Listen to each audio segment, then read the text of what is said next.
All right, we are now recording. Let's get the current slide up, and let's just go over a little bit of how things are going to wrap up. Now,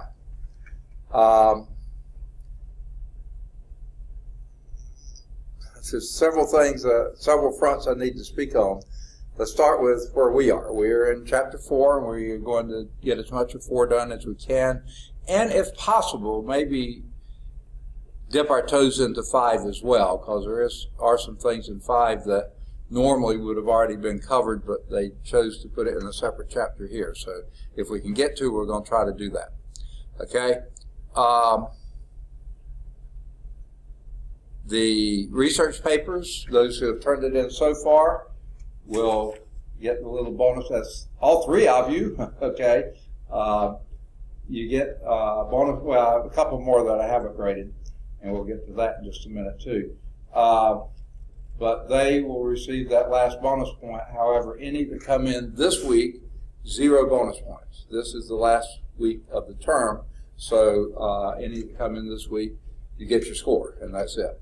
Now, Monday, the last day of class, that's the day that they are due. If they're not in by Monday, then you start losing points. So please get those research papers in. Probably preaching to the choir here, but that's why I waited till this came up. Okay, so that's that. Also on Monday, when we finish whatever we're going to do for the course, then I will give your last test, and that will be your final exam.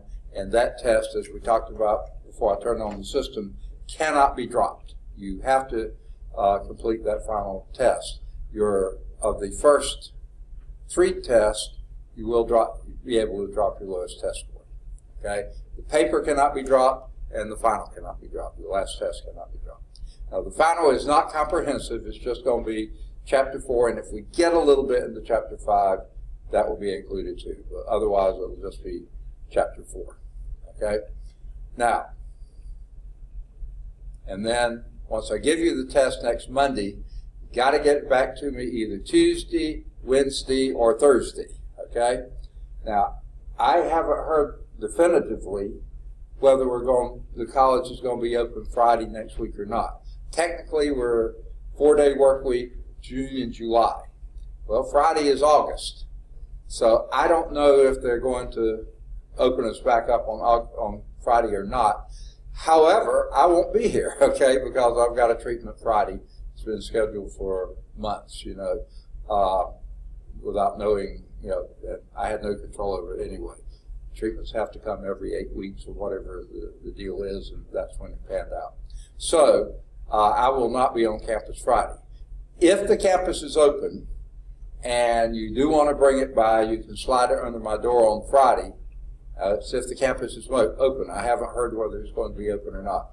But if it is, and you can't get it in Tuesday, Wednesday, or Thursday, then you can slide it under my door on Friday. When I get in first thing Monday morning, I can get it graded, because grades have to be in by noon on Monday. And they are very, very strict about that. So I can't have a paper coming in, 11:45. No way I can get it graded, entered in Blackboard, averaged, and the grade's done by noon. So you'll be getting an incomplete then. If you get it to me on Monday, I'll just change the incomplete to whatever your letter grade is. But please try to get me everything Tuesday, Wednesday, or Thursday if possible. If the college is open, you can leave it under my door on Friday. Can you bring it to your office? What's that? Can we just bring it to your office? Yeah, and the office, okay. Oh, you mean, during Tuesday, Wednesday, or Thursday. Yeah, okay, that's a good question, and let me go on and give you that. My final exam schedule for this class and the next class are take-homes, so I won't be up here in the classroom necessarily on Wednesday like I normally am. My differential equations and linear algebra are going to be take-home tests. My physical science class will have their final in here Tuesday from 12 till no later than 2. So if you bring it by, if I'm not in the office, you can always slide it on my door. But if it's Tuesday at noon, 12 to 2, you can bring it up here and give it to me here, or slide it on my door, either one. Then the physics class is a take-home too, but I'm on the Birmingham East Campus for that, so I will be there both days, Tuesday and Thursday, because that's the only place they have to bring it. They can bring it up here, but since they meet down there, I'll be there from 4 until 6 on Tuesday, Thursday evening. So if you're over there and that's more convenient for you, Tuesday, Thursday evening, 4 to 6, I'll be on the Birmingham East Campus, the nursing building, allied, or whatever they call it, health professions building, Ethel Hall, health professions building, and in room 103 is where we usually meet. Unless the AC is not working, which it did one time this term, and they moved us somewhere else. So as far as I know, we'll be there. Tuesday, Thursday evening. So those are only two exceptions. Tuesday, Thursday, 12 to 2, I'll probably be in this room. Tuesday, Thursday, 4 to 6, I'll be on the Birmingham East Campus. So if that's more convenient to you, you can bring it there as well. Otherwise, under my door or find me. Okay. Now, if people are coming in, and I don't have many of these, I don't think, to make up a test early or late, I may be in any classroom between my office 265 and this room 255. Anywhere in there. I don't always come up here to make up a test because down there I'm closer to my office and it's just more convenient. If I need to run to the office and get something, or if hear my phone ring, I can do that. All right. Any other questions? Good question, by the way. Okay, let's get going then with where we left off last time. We're evaluating a sum, okay? And we're supposed to be doing area, but this is all leading up to that. So it says evaluate this summation. The summation from I is equal to 1 to n of I plus 1 over n squared. And we're going to do this for n equal 10, 100, 1,000, and 10,000. So we're going to be summing for a while, aren't we? Well, hopefully not, okay? We're going to use the summation formulas that we did last time. And if you need to see those again, here they are. The summation of a constant is just the constant times n. And this is from 1 to n, just like ours is. N times n plus, I would be n times n plus 1. I squared would be, that, and I cubed would be that. Okay? So we'll use those as necessary. Here's what we're asked to do. The summation of, and let's do, hey. All right. Nolan's here. All right. Now, the other thing, believe we've done it, and I can't recall. Yeah. Here are the other properties. The summation of a sub I plus or minus b sub I is the summation of a sub I plus or minus the summation of b sub I. Okay? So there's the second thing we'll be using. So, where would you begin here? Any ideas, thoughts, suggestions?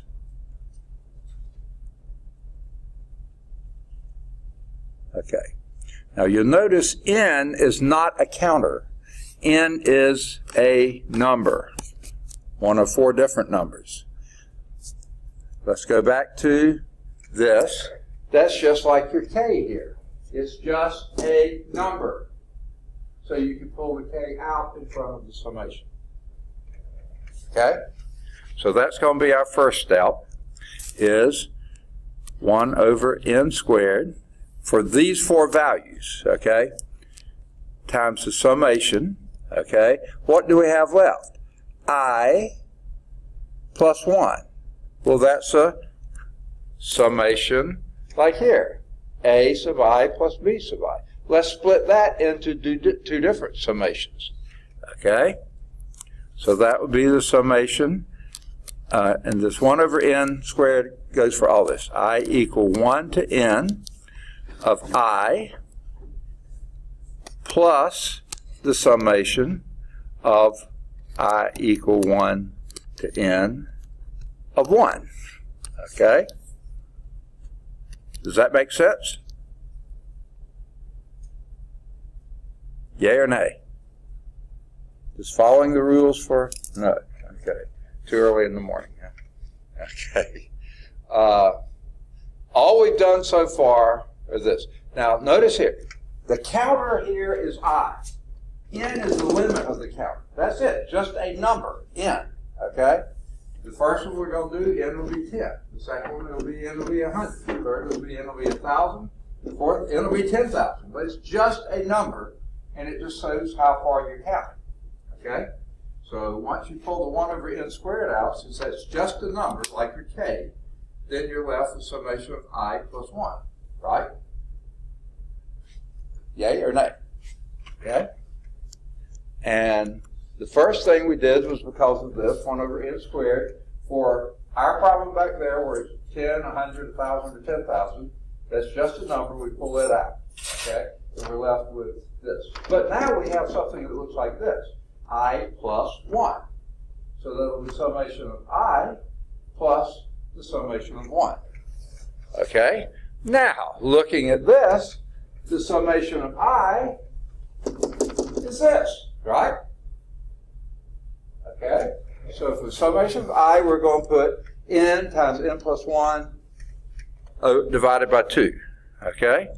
So this will be 1 over N squared times, and this first one is N times N plus 1 over 2. N times N plus 1 over 2. Okay? That's that summation. Plus the summation of 1. Well, here's that. 1 is a constant. And that's just C times N, which in our case is 1 times N. So that's just N. The summation of 1 from I 1 to N is 1 plus 1 plus 1 plus 1 plus 1, 10 times, or whatever the number is. So that's just N. So this will be plus N. Okay, that's our evaluation. Let's just plug in the numbers. Okay? We could do a little bit to make it a little simpler, but it's not hard to do this way either. So that'd be 1 over 10 squared, which would be 100. And good morning. Highway is here. Now, just for those who have come in recently, let me say this. Remember, your research papers are due no later than next Monday. Next Monday is the last day of class. Finals are Tuesday, Wednesday, Thursday, right? You're going to have a take-home final. That means you turn in your final Tuesday, Wednesday, or Thursday, okay? So your papers are due preferably this week, and if not, Monday is the drop-dead date. After that, you don't drop dead, you just start losing points. You start bleeding away slow note. So please get your papers in, preferably this week, okay? If not, Monday is the last day before you start losing points. Okay, number 2, what was the other thing I was going to say? I forgot to say this to y'all. I will say it now. Also Monday of next week, I'll return every paper that's been turned in so far. So that means if you have a test or that you haven't turned in yet, I've got to have it by Monday morning first thing, because I'm going to be returning the others. Once I return another paper, the paper's out and the correct answers are out there, I can't receive any back. So please get all your tests in, preferably this week, today, tomorrow, Wednesday, or Thursday. No later than next Monday morning, first thing, because I'll be returning those papers. I forgot to say that to y'all earlier. And then I'll give you the last test. It's just going to be the Chapter 4 test. If we get to a little bit in 5, we'll do that. But right now I'm talking too much, so we probably won't. But we'll try to get that done. I'll give you that on Monday. And then you have to return that to me Tuesday, Wednesday, or Thursday. I'll be here all 4 days. I was telling the others, Thursday, remember, just like now, I'm on the Birmingham East campus. I leave this campus at 3:30, and I'm over there from 4 to 6. So you can slide it under my door. Anytime I'm not in the office, you can slide it under my office door. Not the classroom door, the office door, 265, and you can do it there, or you can bring it to me, find me somewhere here. I'll be in the office most of that time. The two exceptions are Tuesday from noon till around 2, I'll be giving a test up here, and then Thursday from 4 to 6, I'll be on the Birmingham East campus, the Health Science Building, that's Ethel Hall Health Science Building, or Health Professions Building. Room 103 is where we usually meet. Okay, so I think I've said it all. Okay, so we're doing n equal 10. So 1 over 10 squared is 100, and this will be 10 times 11. 10 times 10 plus 1 is 11, divided by 2 plus 10. Okay, so what will that be? Well, well, good deal.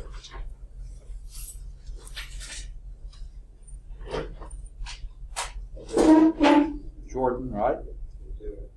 Okay. And Catherine, right? Yes. All right. Sorry, folks. Get through this real quickly again. We have class today, we have class Wednesday, and we have class Monday of next week. Monday is the last day of class, period, all term long. So please, if you haven't turned in your research paper, get it to me this week, preferably Monday at the very latest. Okay? Number 2, if you haven't finished the first umpteen tests, okay, 3 tests. And I see only 3 people. I've graded the research papers. I think maybe a couple more came in last week. And on the first test, I still have 1, 2, 3, 4 people haven't turned in the first test. More than that haven't turned in the second test. And the third test, I haven't gotten a single one up. Wait, yeah, you have the third test, right? Yeah, I don't have any of those yet. Anyone doesn't have the third test? All of you haven't. Good. Okay. Get those into me this week, preferably. Monday is the last day possible. Okay, to get those in. And then I'll give you your last test. It'll be technically the final exam, but it won't be comprehensive. It'll just be on Chapter 4, and if we get in the end of Chapter 5, I'll give that to you on Monday. It's due either Tuesday, Wednesday, or Thursday. Technically, it's due on Wednesday, but I'll take it any of those 3 days. And I told the others, I forgot to say this earlier to you two, but Friday, I don't know if the school's open or not. The school has been closed Fridays in June and July. I don't know if they're going to be closed this Friday of finals week or not. They're closed this Friday, I know. But next week, the 3rd of August, that's in August, so I don't know if they're open or not. The problem is I'm not going to be on campus anyway. I've got a treatment that Friday, August the 3rd. And so I won't be here. But if the college is open, if the building's open, you can turn in any work, your final exam, slide it under my door on Friday. I'll pick it up first thing Monday morning. Okay? So there is that. Now, here's the other thing I forgot to say to all of you.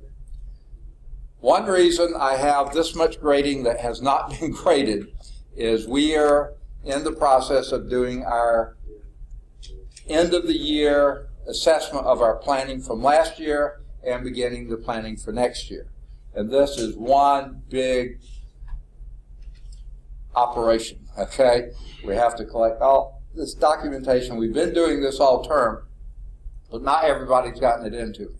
This afternoon from 2 till 6, that's basically all I'm going to be doing, is doing that. That's most of all of what I was doing last Wednesday, except registering students, and the previous Monday, except for registering students. I've been trying to get all this stuff collected and put together, and we've got to finish it up today. Because I'm in class all day tomorrow, and Dr. Thomas is going to be handling it from then on. So that's why grades have not been put in Blackboard lately. It's because why I haven't been able to get much grading done is I've been working on this. Over the weekend, I was working on compiling some of the stuff because some of the data just hadn't come in yet, and when they did, I was putting them together.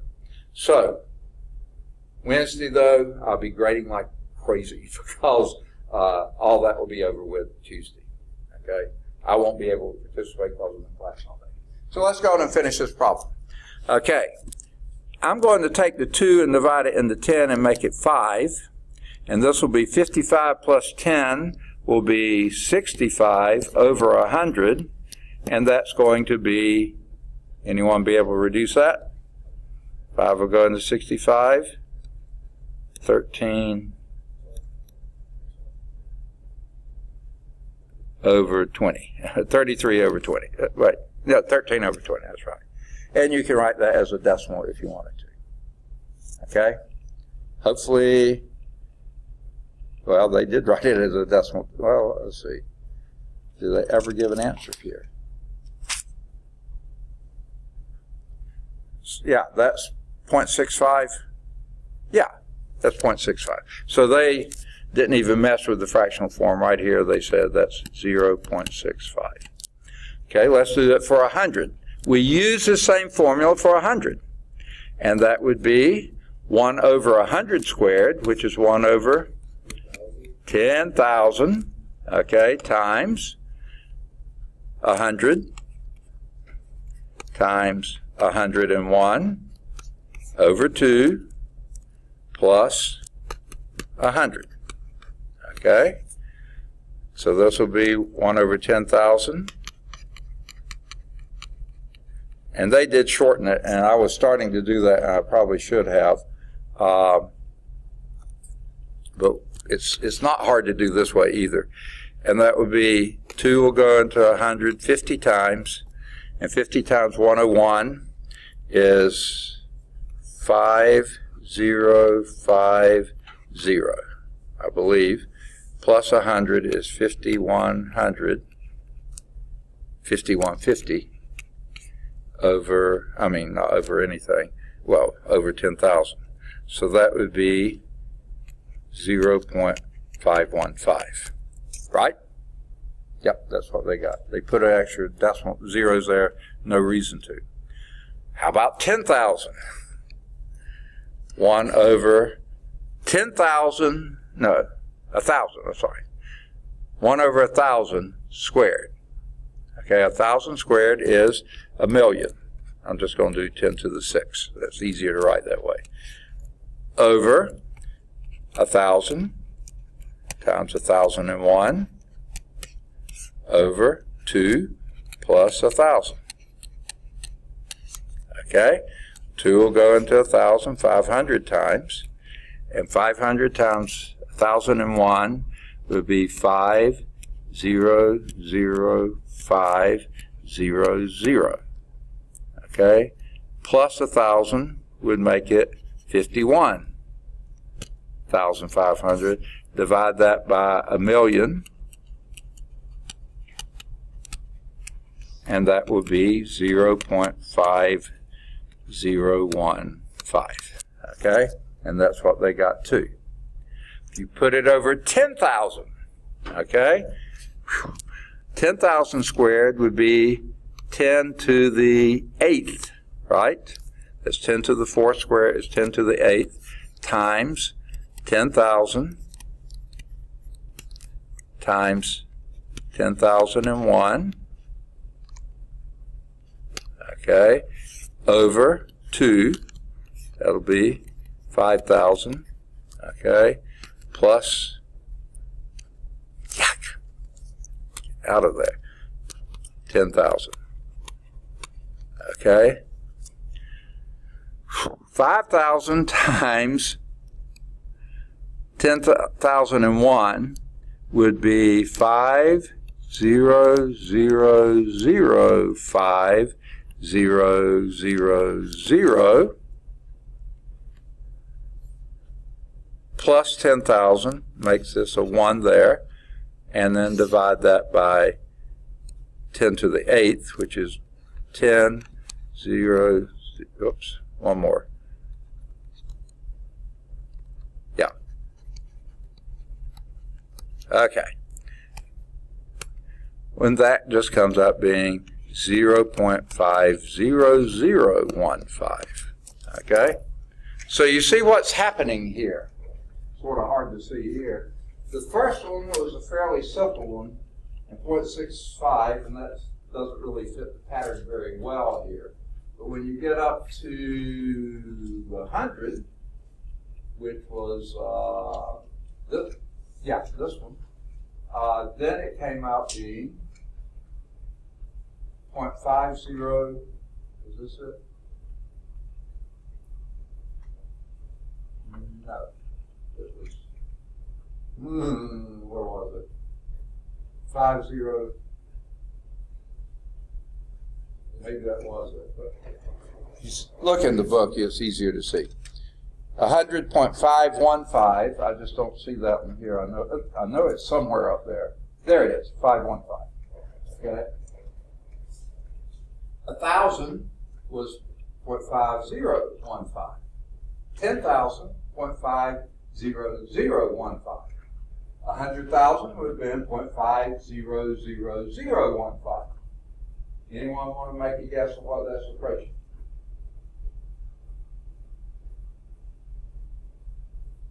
0.65 is sort of an outlier. 0.515, then 0.5015, then 0.50015, and the next one would be 0.50015. See the pattern? What is that approaching? Is n is going to infinity.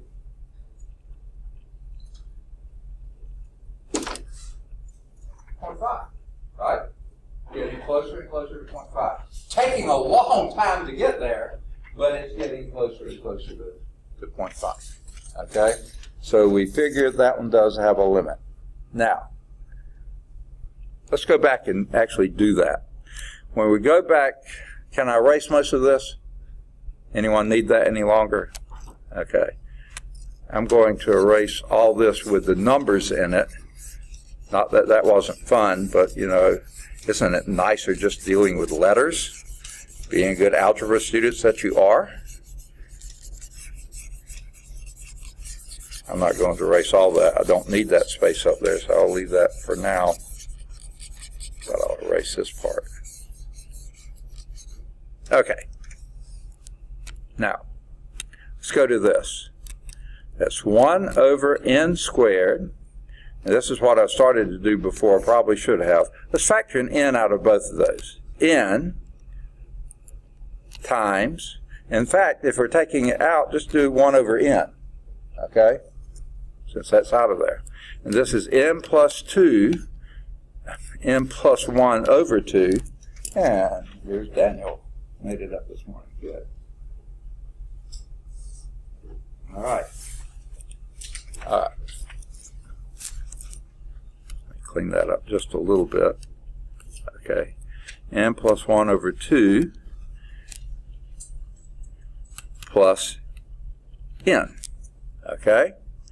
Well, we can simplify that a little bit. That's 1 over n times, let's get least common denominator of 2. Multiply that one numerator and denominator by 2. That's 2n plus 1. N plus 1 plus 2n all over 2. So that's 3n plus 1 over 2. So that's the same as 3n plus 1 over 2n. Okay? And I think that's what...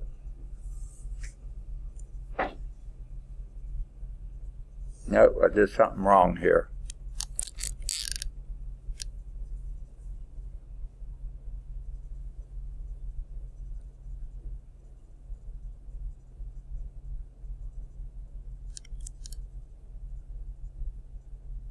Oh, dumb. Sorry about that. This wasn't an n. We factored out the n. Okay, let's do away with all this again. Let's get started again. We factored out the n. I forgot that. So this was plus 1. Okay. Now to get least common denominator, 2 over 2 is 1. So now we have n plus 1 plus 2 all over 2. And 1 plus 2 is 3. So it's n plus 3 over 2. Okay? And you can rewrite that as n plus 3 over 2n. Okay. Now, since that's what it is for any n, that would have been so much easier to plug in our 10s, 20, 100, 10,000, 1,000, 10,000. It would have been a lot easier, but it wasn't hard the other way either. Okay, but let's see what's happening as n is going to infinity. What is the limit as n is going to infinity of n plus 3 over 2n? Now, anytime you have n going to infinity, I can't figure out what that is. This is going to infinity, that's going to infinity. But here's the thing that you can do. This is a little trick that you can usually do on things like this. Divide numerator and the denominator by n. Because if n is going to infinity, it's a huge number, and we're divided by a huge number, that's not 0. So maybe going towards 0, but it's not, it's a huge number, not 0. Okay. So if you do that, then you have, that would be n over n plus 3 over n over 2n over n. Well, that goes to 1. This goes to 0, okay? And this goes to 2. Going to 1/2, which is 0.5. And that's what we guessed it was anyway. See that? And that's how you can do, if you left it with n's and didn't even mess with the big numbers, you could have still seen this is going to 0.5. In fact, I think that's a lot, well, you still had to do all this stuff. But once you got it to that form, rather than plugging in all those numbers, just do this and you say, oh, that limit is 0.5. So as n gets going to infinity, that's going to 0.5. Can you show how you got the formula? I'm sorry? Can you show how you got the formula? Okay. Yeah, that was before you came in. Okay. Let's start with this. This is where we start. Okay. Now, notice here, n is some number. 10, 100, 1,000, or 10,000. Okay. So that's just a number. This is your counter, I. That's going up every time. But n is fixed. It's either 10 or 100 or 1,000 or 10,000. So since that's a number, 1 over n squared is just a number. You can go back to this, and if you have the summation of a number times some other thing that's a counter, a sub I, pull the number out, and you have a sub I. Okay, the summation of a sub I. So that's the first thing we did. We did 1 over n squared times the summation of I plus 1. See, this came on the outside, you had I plus 1. Well, wait a minute, I plus 1 is the summation of a sub I plus b sub I. So let's make that summation of I plus summation of 1. Over I plus 1. Okay? Now, so that was what we did next. The 1 over n squared is your constant out front. Summation from I is equal to 1 to n of I, plus the summation of I is equal to 1 to n of 1. Okay, we just split that numerator into two summations. Then we look back at the previous slide. Whoops. Okay. And that was this one. The summation of I is this, and the summation of 1 is that, where C is equal to 1. Okay? So it's n times n plus 1 over 2 plus n. Okay? So that's where we got 1 over, that's your k on the outside, n plus n times n plus 1 over 2 plus n. So the summation of I equals 1 times this n. Okay, yeah. Summation of 1 is this, and summation of I is that. From those formulas on the previous slide that we did last time. And then the rest was algebra. Okay. And we plugged in the numbers. Should have gotten it to this form. That would have been so quick. Plugged in the numbers and get it. Or from this form, just take the limits and it goes to infinity, and you get 0.5. Both ways it shows it's going to 0.5. All right. That's our summation. These are just a tool that we're going to use for the rest of the section and chapter. Okay? And here's what Oh, wait. Let's erase all my ink here so you can see what they did. All right. First, they rewrote it. That's fantastic. Then they pulled out the 1 over n squared, just like we did, because that's just a constant. Then we wound up with a sum. Okay? Well, that sum we can write as a sum. The summation of a sum is the sum of the summations. Okay? Yeah, that's it. And 1 over n squared plus that one, just what we had. And then using the things we just had before, that's 1 over n squared. This one is that. This one is that. Okay? That's the previous theorem we did just above the page from that problem. Okay? The 1 over n squared, you keep the numerator constant. Well, that's because in this original form, the n is not being counted. That's not one of the i's. Yeah, I get that little 1 from. Okay, because, okay. You mean this one? Yeah, Okay.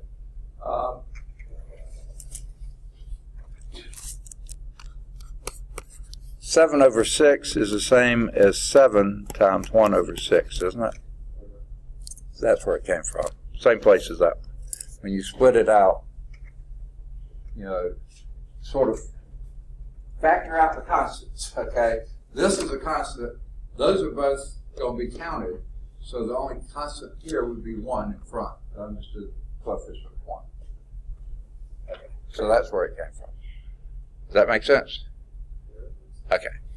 So, and then what I should have done was, okay, they did it back a different way from what I did. I factored out the n first, and then left n plus 1 over 2 plus 1. I wrote down n. And, but they wrote it over least common denominator first, which they didn't show you how they did it. They wrote this as 2n over n. They factored, well, they left out a lot of steps, but they got the same thing we did after a while. N squared plus n over 2, factor out the n, and that's n plus 3 over 2n. And then from here, they plugged in the numbers. So when n is equal to 10, this would be 13 over 20, which is 0.65. And this n is equal to 100, that's 103 over 200, which if you do that on your calculator, you get that. 1,003 over 2,000, do that on the calculator, you get this. 10,003 over 20,000, do that on the calculator, you get that. It's just plugging in numbers. Actually, the way we did it, you see the pattern a little bit easier than doing just plugging in numbers. But they both work. Okay? And then, now, that's it. We're ready for area.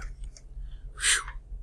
This is where I thought this chapter was going to begin, because the title of it, the section is 4.2 area, but we had to do all that other summation stuff first.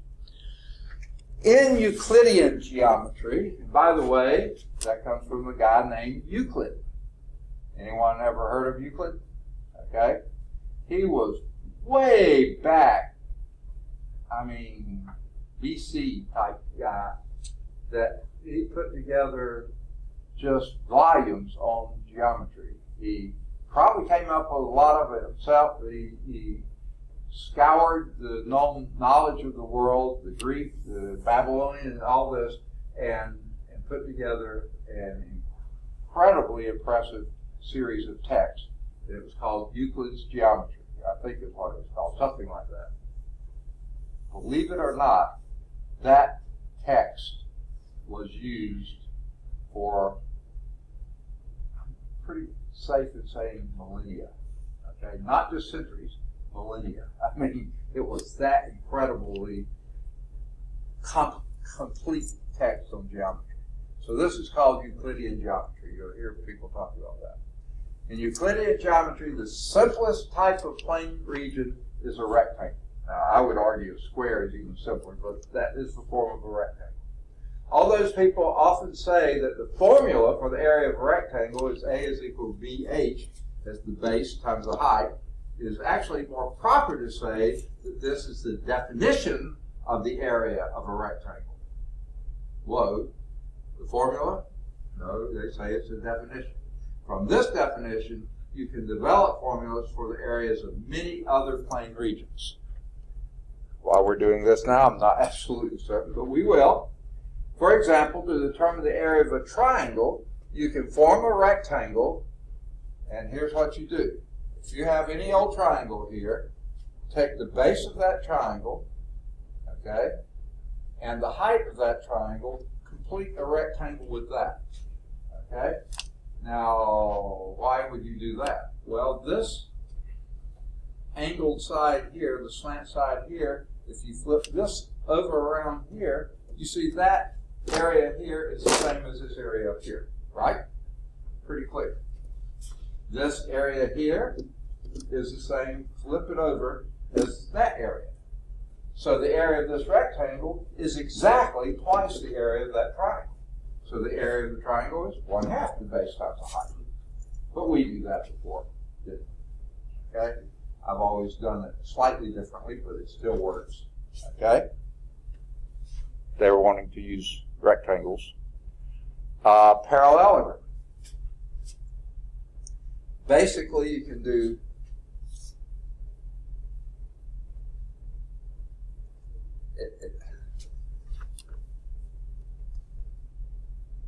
if you do a diagonal here, you see that splits this in exactly two triangles. They're exactly equal. The base times the height of the triangle is 1/2 the base times the height. Double that, you got the base times the height. Where this is the base, that's the height. This is the slant height, that's not the height. This is the height. So that goes right back to your rectangle again. Okay? A hexagon, well, guess what? You can split this into 6 equal isosceles triangles. Okay, they don't have to be equilateral. Well, let's see. No, in this case they are. If this is a regular hexagon, so each of these sides are the same, and they would be exactly that. So these are equilateral triangles. But it doesn't matter what size triangle it is or what the characteristic is. You know the height of that and that. This is 1/2 the base times the height, and this is the same base, the same height, so 1/2 plus a half plus a half plus a half plus a, that would be 1, 2, 3 times the base times the height. Where this is the base, that's the height. Okay? Any old polygon. Okay? Now this gets a little, because this isn't as regular as this one was, either of those were. You have to do this triangle, 1/2 the base times the height. Then you have to do this triangle, any base that you want to use. You can use that as the base and this is the height. You can use this as the base and that's the height. You can use that as a base and this is the height. This is the height. Any one of those, and this one too, use that as the base and this is the height. This is the base and, this is a little stranger. You would have to come out here to make the height, but it's still doable. Or this is the base and that's the height. But still, you can do it based on the definition of the rectangle. That's just 3 different rectangles. This is one rectangle, that's one rectangle. This is 2 times, that's 6 times. But you're using half of them each time. The polygon, you can still do it because you can split it into triangles. Okay?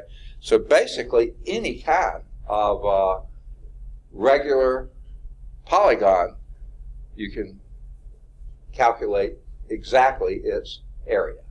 Okay? Now, why are they showing you that now? I'm not absolutely certain, but it's good to know. Now, finding the areas of these regions other than polygons is a lot more difficult. What if you have a curve? Oh, man, you can't do it in polygons. You can't use that old rectangle anymore. The ancient Greeks were able to determine formulas for the area of some of the general regions, principally those bounded by conic sections, and they used what they called the exhaustion method. And here's what it was. Archimedes, they may show us. The clearest description of this method was given by Archimedes. In fact, I think I've read somewhere he named it the exhaustion method. Archimedes was again a mathematician that was way back in time. He may have been earlier than Euclid. I just don't remember where they fell out, but he was BC also. Essentially, the method is a limiting process in which the area is squeezed between two polygons that you can calculate, one inside the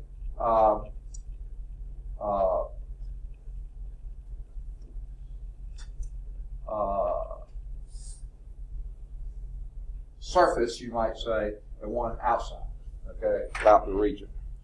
And here's what he did for a circle. And he's pretty famous for this one. He drew a circle. They didn't have the formula for a circle.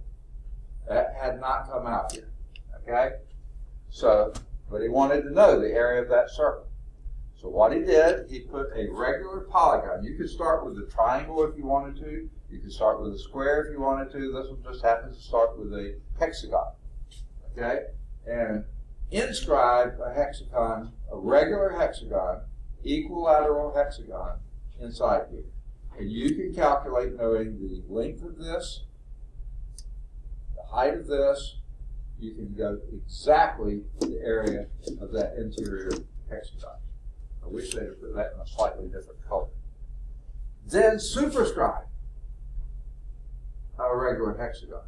Here, this is outside the circle. So the entire circle is inside. Here, the entire hexagon is inside the circle. Here, the bigger hexagon, the circle is inside it. Okay? And you can calculate the area of these. And it's very, very similar technique. But it's a lot of work to do it, but you can do it. And then you got this area, that area. What I would do was add the two together and take an average. It's not going to tell you exactly what the area of a circle is, but it'll give you a good estimate. Well, if that wasn't good enough for you, let's do this in a dodecadon, which is a 12-sided figure. So each of these, now these are equilateral triangles, these are not, these are just triangles, okay? But you can do the base times the height. That's not an easy thing to get, but you can do it, okay? Knowing geometry, good old Euclid, okay?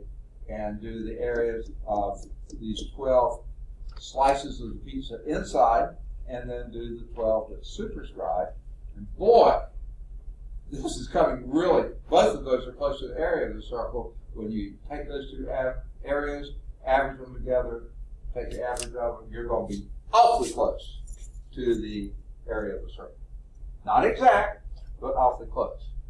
And you can do this for as many sided figures as you want.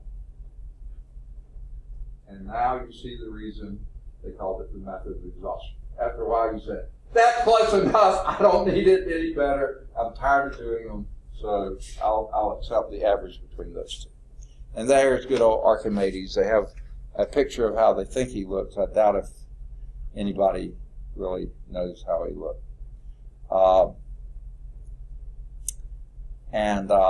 He did it not just for circles, areas of ellipses, parabolic segments, sectors of a spiral. He was considered the greatest applied mathematician in antiquity. So he was 287 to 212 BC. He was also quite an engineer too. If you ever have a paper topic, he's an incredible guy to look into. He lived in a small kingdom, and his king loved him because he defended the kingdom. He came up with techniques to defeat much bigger enemies.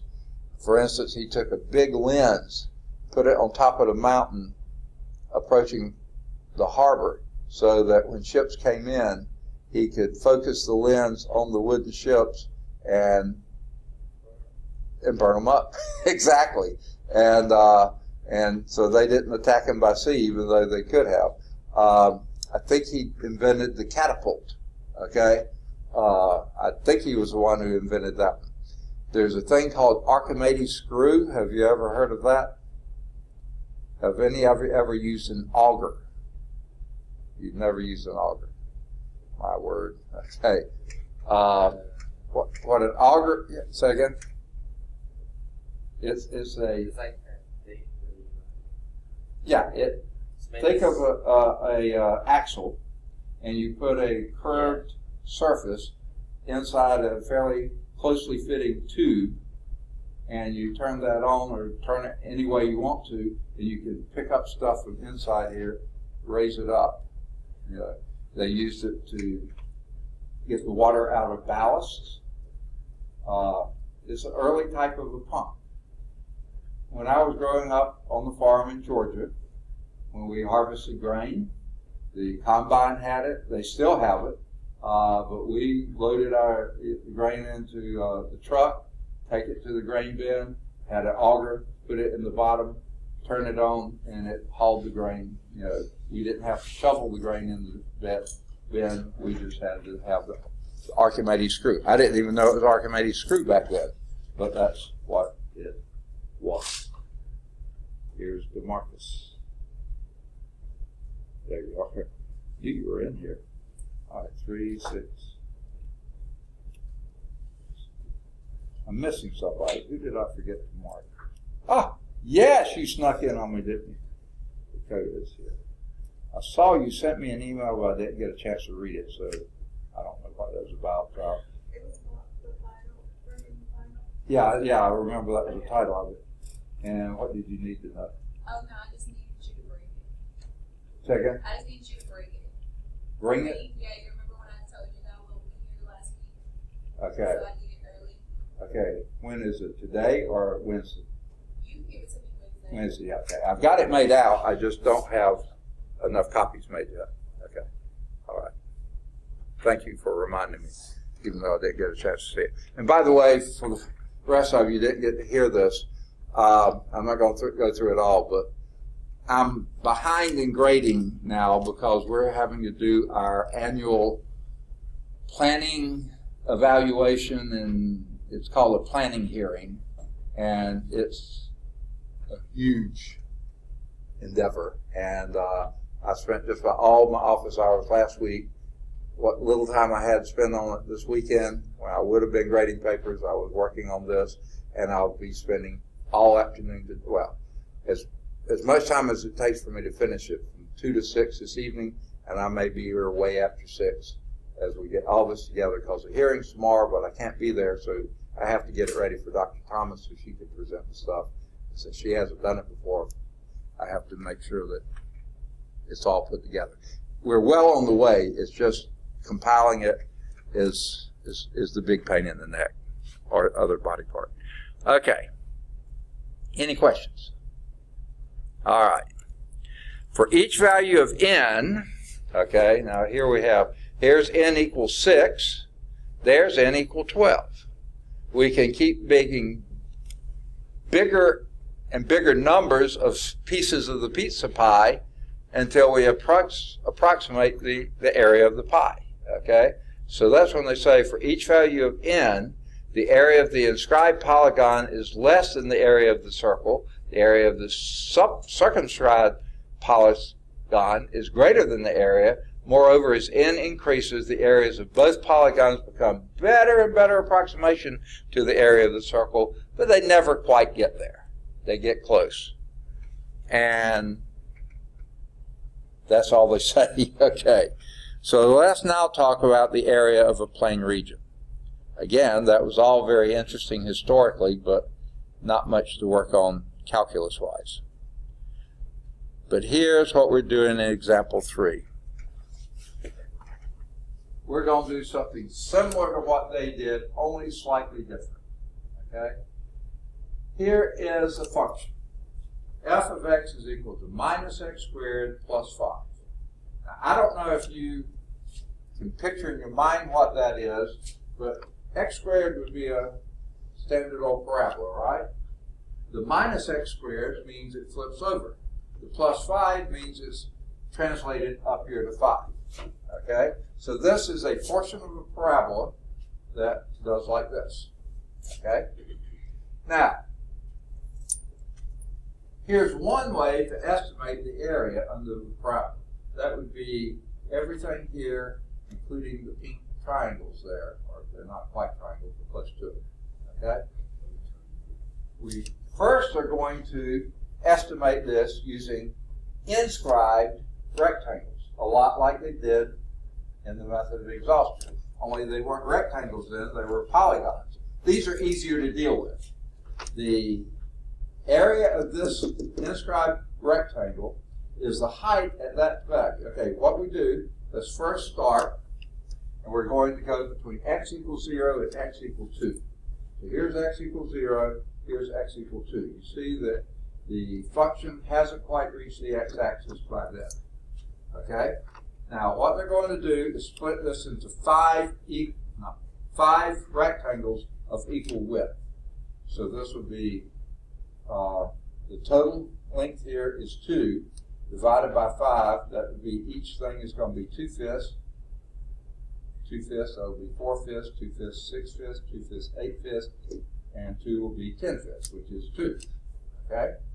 Now, so each of these rectangles has equal width, 2/5.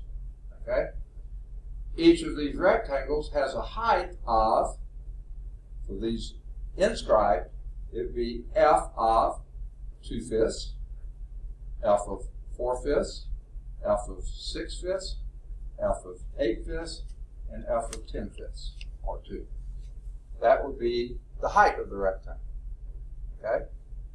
So that's going to be an approximation. It's going to underestimate the area under this curve by the amount of these little triangular looking areas. So they're not exactly triangles. If they were, we do it exactly.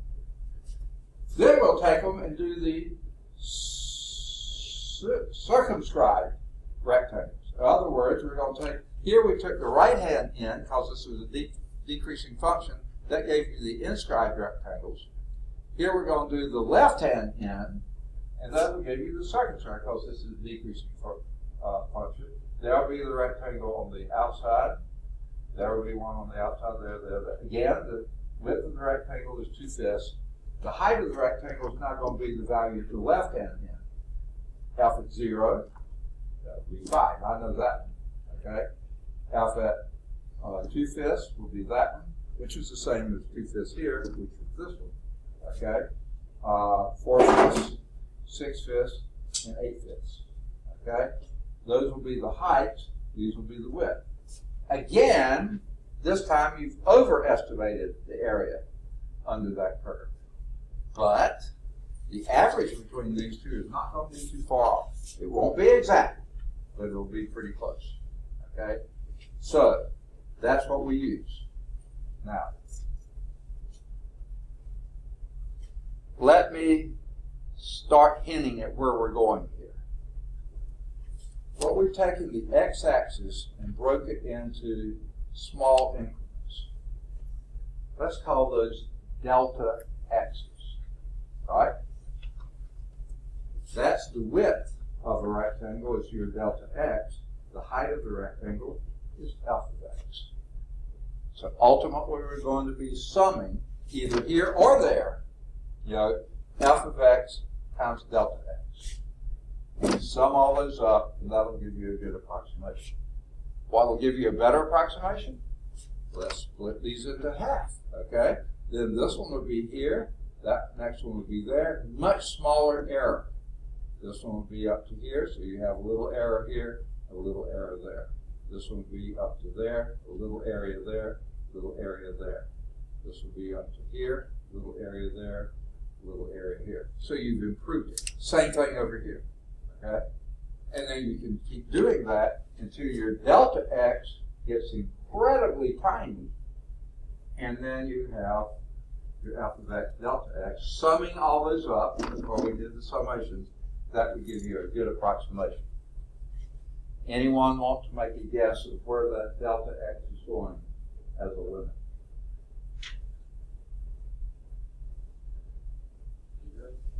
It's going towards 0.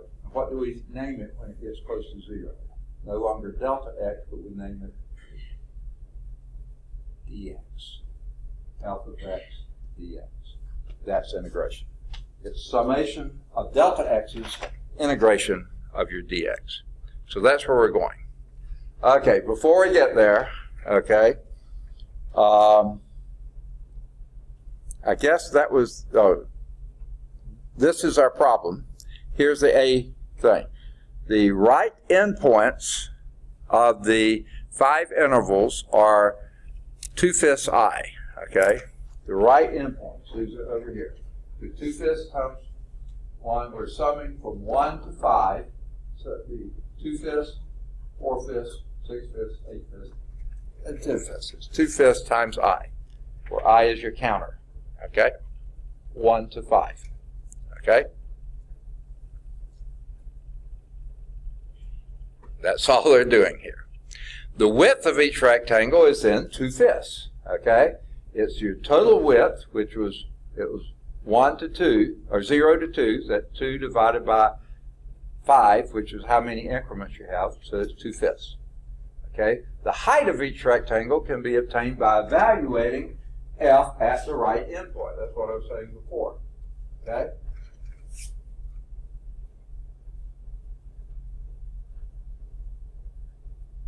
Now, these are not the points. These are the endpoints. 0 to 2/5, 2/5 to 4/5, 4/5 to 6/5, 6/5 to 8/5, and 8/5 to 10/5. These are the intervals that you're evaluating. We're going to take the right one and plug that into our f. You know, each of those. Okay?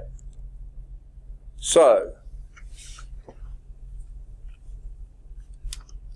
the delta x is fixed. Once you decide 0 to 2 divided by 5, 2 divided by 5, that's going, 2 minus 0 divided by 5, 2/5 is your delta x. This is going to be your x, but that changes. It's 2/5, then 4/5, or 6/5. So basically, it's f of 2I over 5. Okay? Now, remember what your f function did? Which they can written it down here. Remember, your f of x was equal to minus x squared plus 5, wasn't it? Okay? So, that would be minus, your x is 2/5 squared plus 5 times your delta x. So then you can take this, do the summation, I is equal 1 to 5 minus this plus this. You can go through. They skip all those steps and just tell you that's your answer. Okay?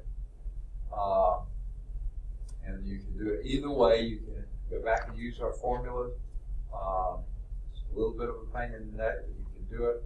But anyway, that's what it comes up to. I think they actually did it. They did minus 2/5 squared plus 5, minus 4/5 squared plus 5, minus 6. And each one of these multiplies like that. It's not that awful. It's just messy. Use your calculator, and you should get that. Do you feel like it's worthwhile to step through that, or do you take the word for it? Want to step through it? Okay. Get your calculators out then, okay? And we'll do this. The summation would be minus 2, when I is equal 1, it would be 2/5, 2/5. I can't write. Sorry, let me. Okay, try this one more time. Okay, minus 2/5 squared plus 5 plus a minus 4/5. That's when I is equal to 1. When it's equal to 2, that'd be 4/5 squared. And I did it wrong again. My word. I erased it and then wrote it back wrong again. Okay. Minus 2/5 squared plus 5 plus a minus 6/5 squared plus 5 plus a minus 8/5 squared plus 5 plus or minus 2. 10/5 is 2 plus 5. Okay? Oh, 2 squared. Wait. Yuck. I keep forgetting to put the parentheses inside. Okay. Now, that's your summation. 1, 2, 3, 4, 5 of them. 1 to 5. Okay. Now, things to notice here. 1, 2, 3, 4, 5. You can pull out the 10. Okay? There's your 10.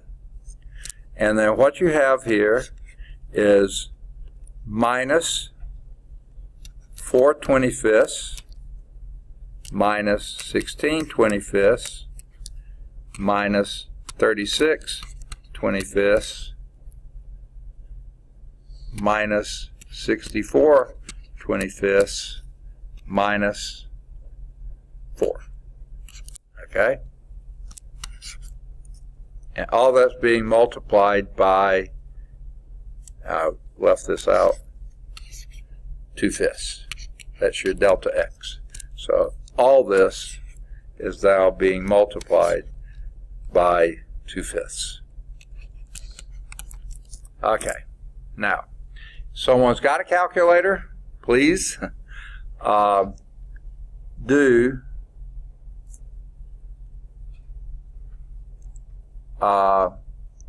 minus, okay, this isn't too bad.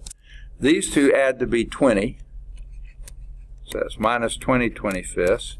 These two add to be 100. So that's minus 100/25.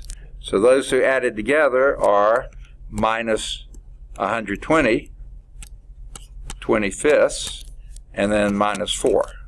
That one didn't have anything to pair it to. So this will be, 4 will go into that 30. 4, wait, what am I doing? 5 will go into that 24 times. 5 will go into that minus 24 times, I believe. 5 will go into that 5 times. So if someone wants to punch on the calculator, negative 24 divided by 5, and subtract 4 from that answer.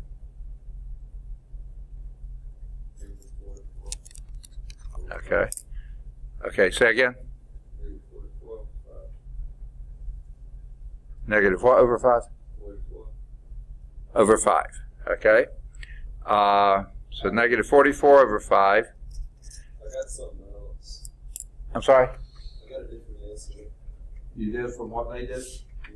Okay, did you add 10 to it? To that thing you just did? Okay. So do that first. Negative, what was it? Negative 44 over 5? Okay, let me just call it. No. Okay. This would be 40, no. That would be 20 over, yeah, negative 44 over 5.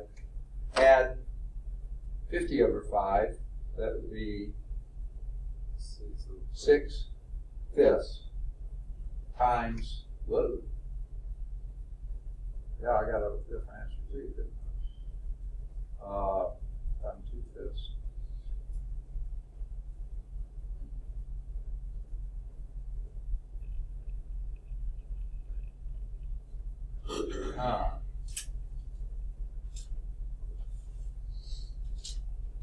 Wait, where did I get 10? 5, 10, 15, 20, 25. It's 25. I don't know where I got 10.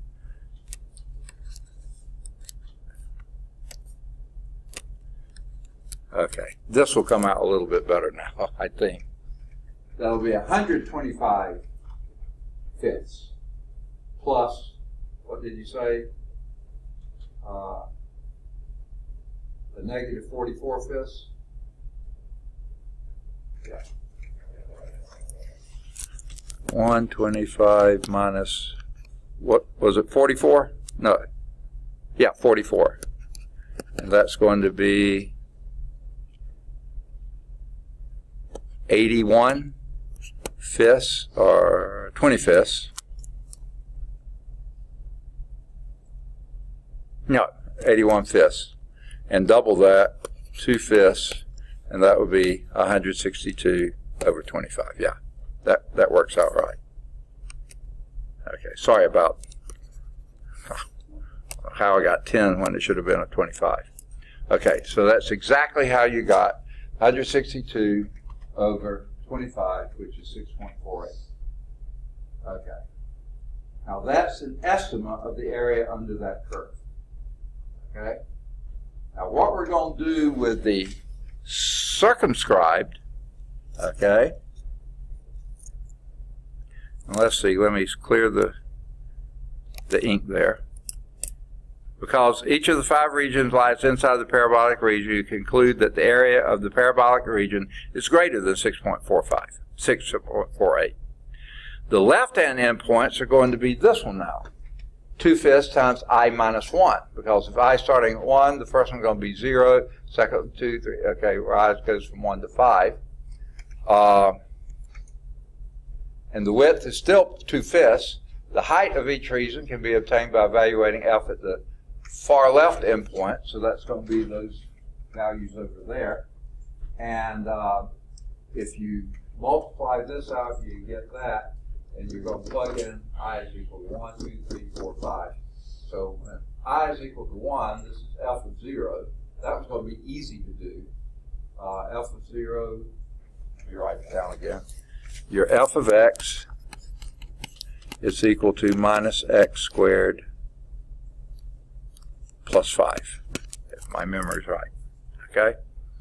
So this is what you're going to put in there, and F of 0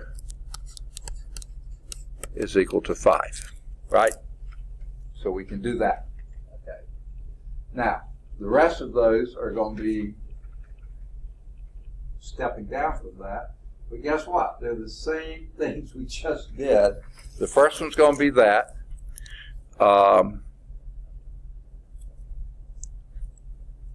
And the next one was going to be when I is equal to 2, this will be 2/5 squared plus 5 plus a negative. Yuck, I did it again. I don't know what's wrong. I erased the wrong thing. Okay. Plus a negative 4/5 squared plus 5 plus a negative 6/5 squared plus 5 plus a negative 8/5 squared plus 5, which is going to give you the same numbers we had before, except here's your first number, the other one's different. So this is going to be, I wish I still had it up here, but I don't have room for it. That would be 4/25 minus 4/25, oh, and the 5s, 5, 10, 15, 20, 25. So that stayed the same. Minus 4/25 minus 16/25. All these are exactly the same. Minus 36/25 minus 64/25. Okay, and we won't mess with that. So this is 20. That's 100. That's 120 25ths, and like we did before, that was 24 minus 24 fifths. Okay, all that.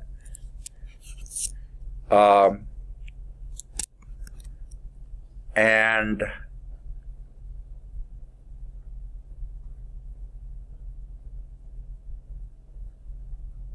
I wish I still had the other. I don't think I erased it all to save myself having to do all that work.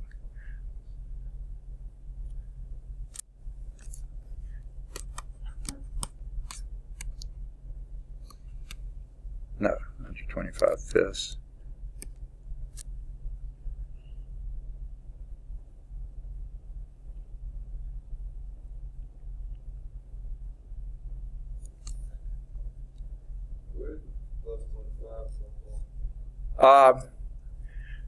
I'm getting this over 5. the 25 that you got from 5, 10, 15, 20, 25. That 25 you're adding just made it easier putting over 5 because this was over 5. Yeah, okay. It's looking like it's coming out the same thing, but I don't believe it is. Let me just see. This is 40. What was that?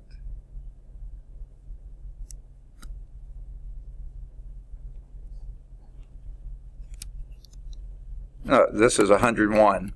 Yeah, 101 fifths. And then you multiply that by 2 fifths, and that gives you 202.25. And that's what you got there. And that gives you your 808. So you know you're greater than 6.48, less than 808. Okay, so you're something in between. I'd say take an average of those. The book doesn't, you know, so 6.48 plus 8.08, that would be 14.56. Average of that is 7.28. Okay, that's a good estimate of what the area under the curve is, if that's what you wanted. Okay, they really don't, but that would be a good estimate. Because the parabolic region lies under the union of those 5 rectangular things, you can include the areas less than that. Okay? By combining the results, you know the areas in between those two, and my guess was 7.28, which I know is not exact. Okay, but that would be between those two. All right. And then they do something else to you. They say by combining the results here, you can conclude that the areas between those two, like we did there, okay? It said by increasing the number of rectangles used in example 3, you can obtain closer and closer approximations, for instance, using 25 rectangles, which we are not going to do, width of 2/25 each, you can conclude is between 7.1712 and 7.4912. And what did I estimate? 7.28. It's in between those two.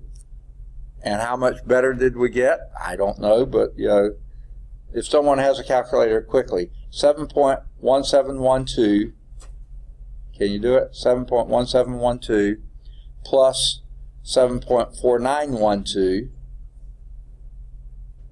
equal, divide by 2, what do you get then? Okay, 7.1712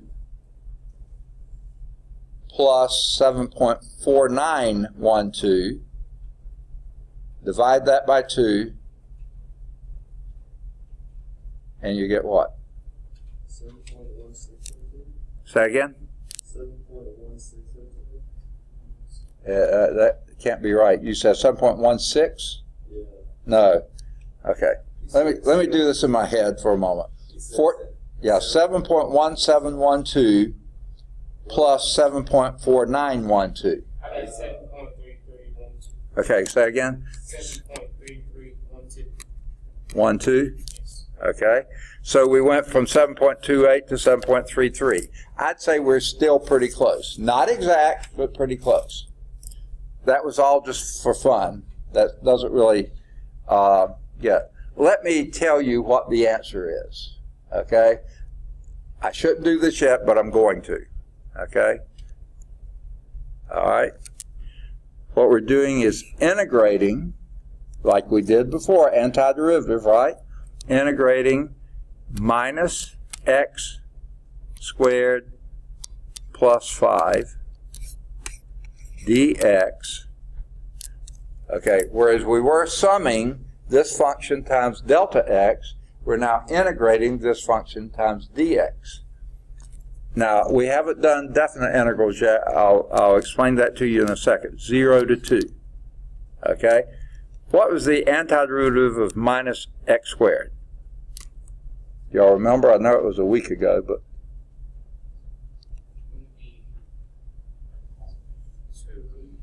no.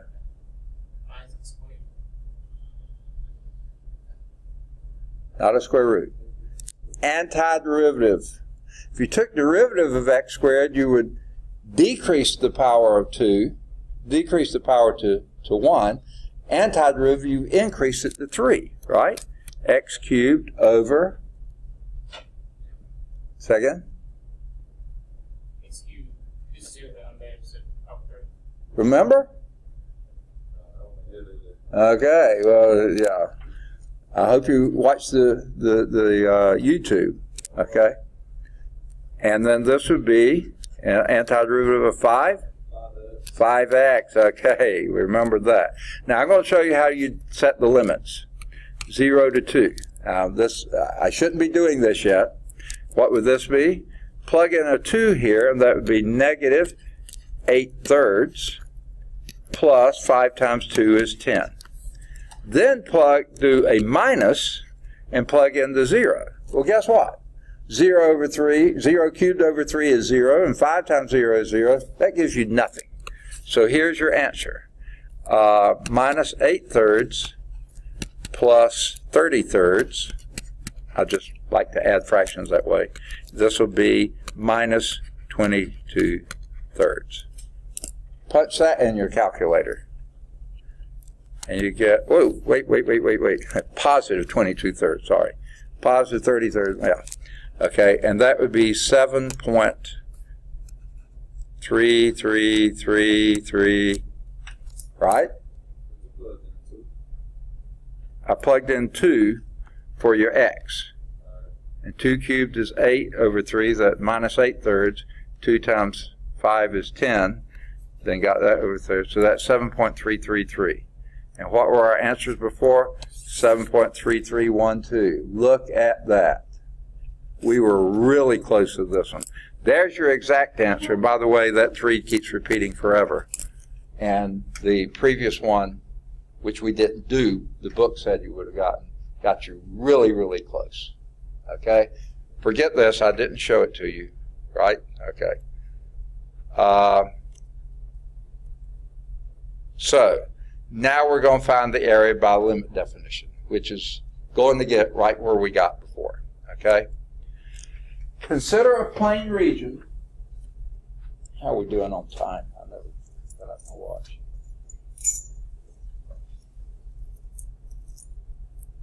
We've been going at it, what, an hour and 35 minutes? About ready for a... Hour and 22 minutes. Yeah. I'm sorry? Yeah, right. But I was just saying, we're about halfway through, more than halfway through. Y'all ready for a little break? I think I could use a bladder break. So let me pause this. Waiting for Jordan, but we'll go on and get started. Finding the area by the limit definition. Okay, let's consider a plane region bounded above by a graph of a non-negative continuous function. In other words, the function has to be above 0. You couldn't do this thing that we're going to do now over here because here the function is negative. So you can do it anywhere from here, and it looks like it's positive from there on. So they chose a little bit to the left of there, right of there. You don't have to, but they chose to go from A to B, and it's all positive. The function is all positive from A to B. Okay? And it's continuous. There's no gaps, there's no splits, anything else. Okay? The region bounded below by the x-axis here, and on the left and right boundaries are the vertical lines x equals A and x equals B. That area we're trying to approximate. Okay? Now, if you can picture doing little rectangles, and I'm not going to tell you what size they are, they're just really small rectangles. Now that's going to be a pretty good estimate of the area here. It won't be exact because the rectangle's flat here, this has curvature in it. You know, a rectangle here is going to be exact stuff. But if you have them small enough, what we were calling your delta x, I was calling that, and let that delta x approach 0, that becomes a dx. Here's your f of x, dx. We're going to sum those up, which basically is your integral. The summation sign becomes the integral sign. The delta x becomes your dx. and then you do your antiderivatives, which we already did, those who were here, okay? That's where we're heading with this. To approximate the area of the region, begin by subdividing the interval A to B into n subintervals.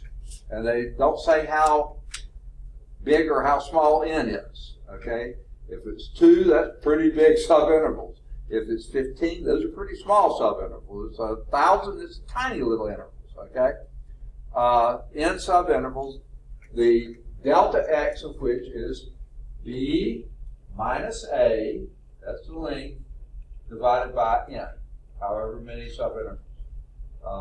Let's see, that's 1, 2, 3, 4, 5, 6, maybe 8, whatever your n is, okay? That's your delta x, okay? Now, obviously, this is not a good estimate. I mean, it's okay estimate.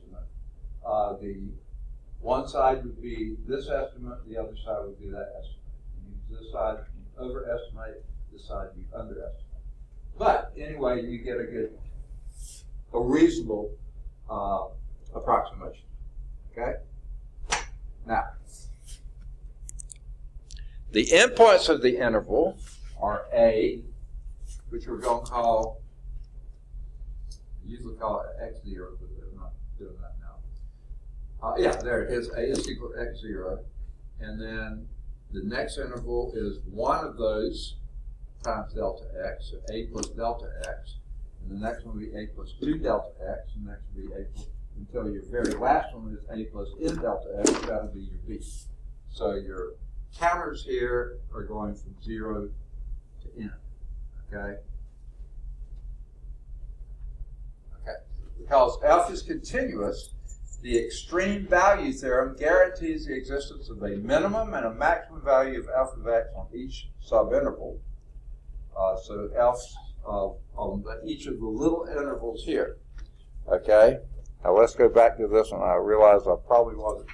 Yeah, I was saying okay on this one. This is your maximum value. This is your minimum value. Unfortunately, if they had done one right up here, your superscribed and subscribed would have been almost the same, and that wouldn't have been, but then it would be at the peak, would be maximum, and whichever the less of those two, the minimum, same thing if it was down here. So they're kind of fudging around that issue here, but it's okay. The f of m sub little m sub I, your minimum value of f of x on that ith subinterval, f of capital M sub I is the maximum value of f of x on that ith interval. Okay? Next, define an inscribed rectangle lying inside the ith subregion and a circumscribed rectangle extending outside the ith subregion.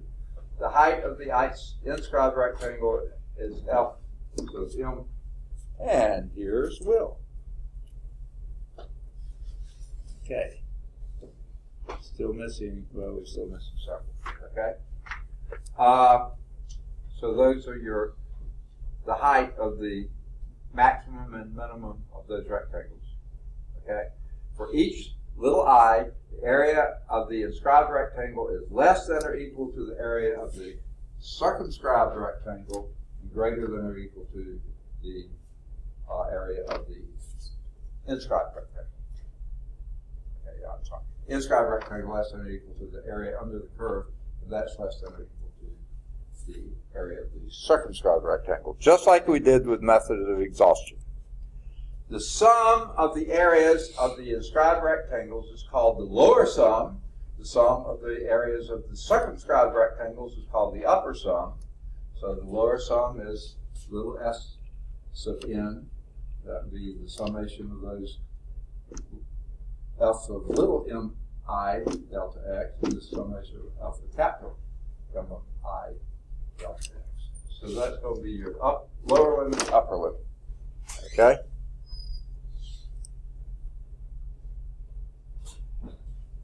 Oh, we lost somebody. I thought we gained somebody. Okay. So the lower rectangle is going to be your subscribed rectangle, the upper is going to be a circumscribed rectangle, and the actual area is going to be something in between those two. Have they beat this to death yet? Okay. Now, here's example 4. Oh, my word. Okay. Find the upper and lower sums of the region bounded by the graph of alpha of x equal x squared and the x-axis between 0 and x equal 2. Okay, they didn't say what your delta x is, how many intervals to do. Okay? Did they in the book?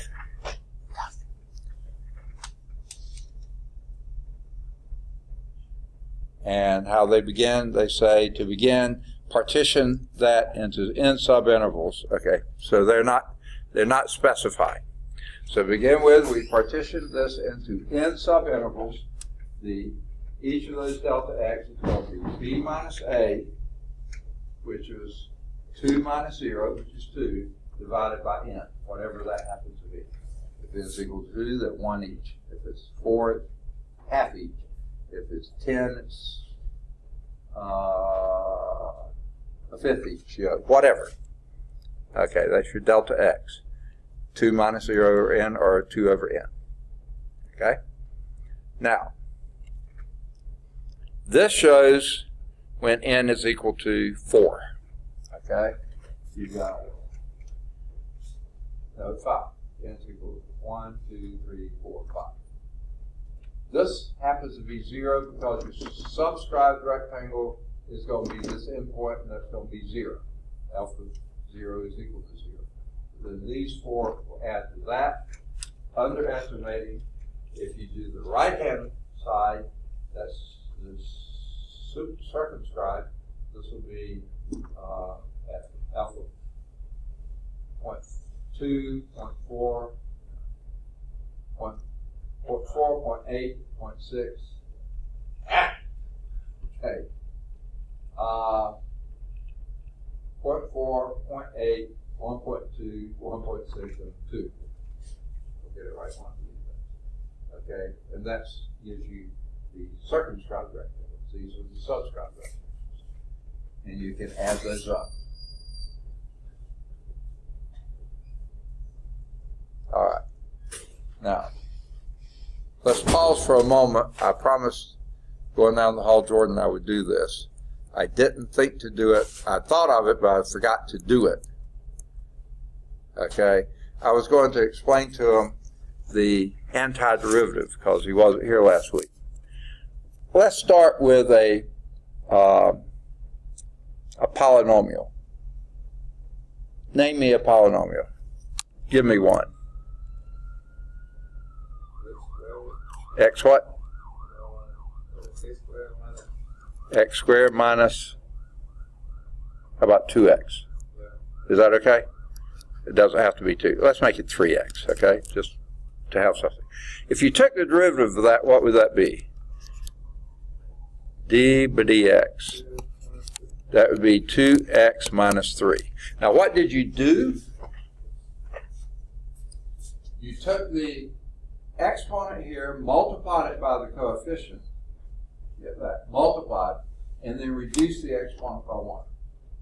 The exponent here, 1, multiplied by the coefficient, 3, reduce that by 1, you get x to the 0, which is 1. Right? Okay.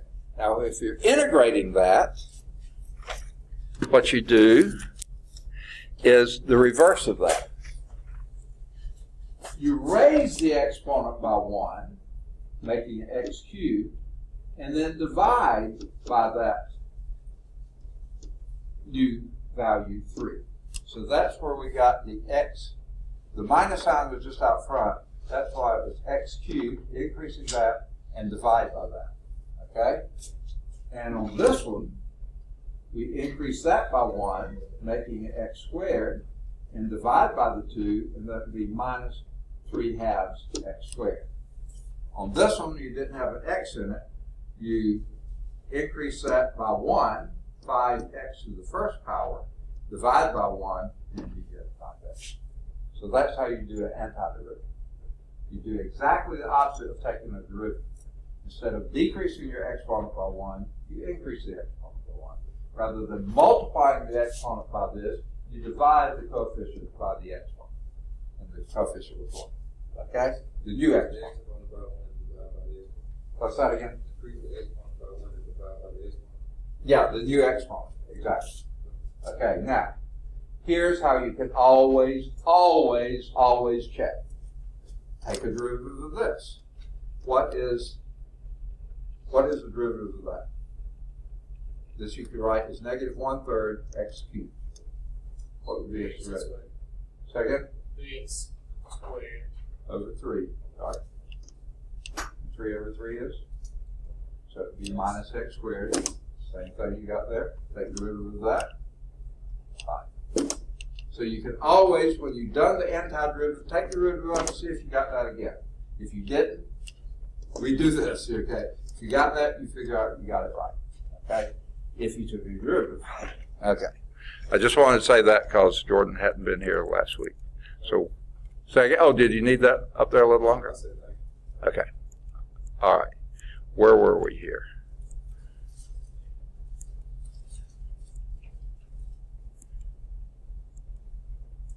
Okay. Is this where we were? I think it was. All right. Now, what we're going to do here, because f is increasing on the interval 0 to 2, the minimum value of each subinterval is going to be the left endpoint. The maximum value is going to occur at the right endpoint.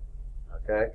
So at the left endpoint, that first one is going to be 0, because it's going from 0 to 2.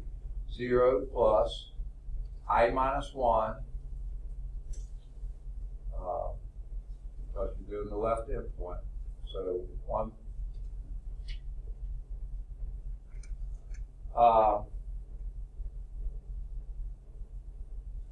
with I is equal to 1, that's your 0, because 1 minus 1 times 2 over n. Okay? Then the next one is going to be 2 minus 1 over 2 over n, 3 minus 1 over 2 over n. And if you go back and do your, the ones we did at the very beginning, do the summation of this, this is what well, okay. This thing right here is going to be 2 times I minus 1 over n. Okay? That's just going to be it. The right-hand endpoints, why they're starting with a 0 here, because it's not really important, it's going to be the right one, okay? I times 2 over n, and that'd be 1 times 2 over n, 2 times 2 over n, 3 times, okay? It's going to be exactly that, so that's just 2I over n, okay? That's your maximum value, okay? So 2 times I minus 1 over n, and 2I over n.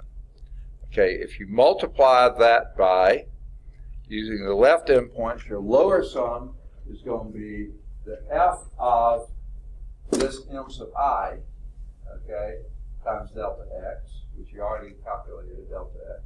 And that's going to be the f of this m sub I is that, so f of this value times 2 over n. Delta x is 2 over n. Okay? Now your right hand, let's see, are they going to do it? Oh, and this is what that turns out to be. Because the function was f of y is equal to, f of x equal to x squared. So you just square the x. Whatever is in the you square. They sure make this really complicated, and it's really not that bad. Okay? So if you square that on the inside,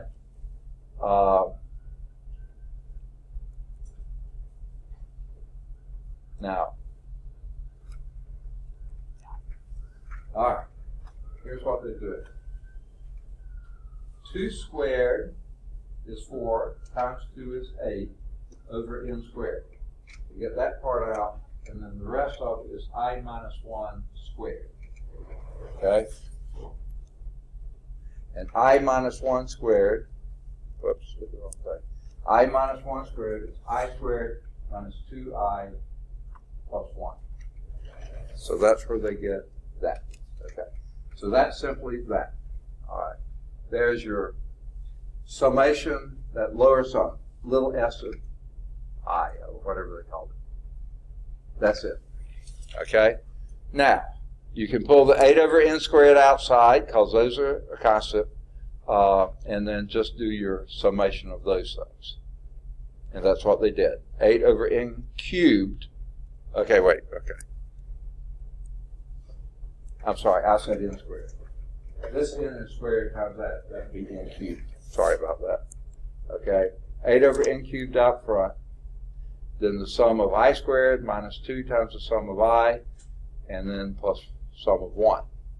Well, look back at your things we did at the very beginning. That was back on page 259, the summation formulas, and plug in what those are, and they will produce 8 over n cubed times n plus 1 times 2n plus 1 over 6, that was the I squared, minus 2 times n times n plus 1 over 2, that was your summation of I plus n.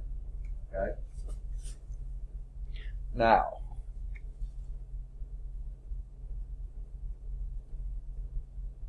they skipped so many steps here, it's pathetic. Okay. Oh,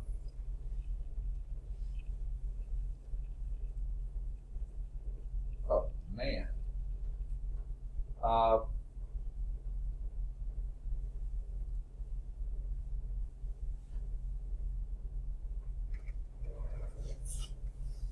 Do y'all want to go through the math of how they got from that step to this step? Or you want? Okay, let's do it. All right.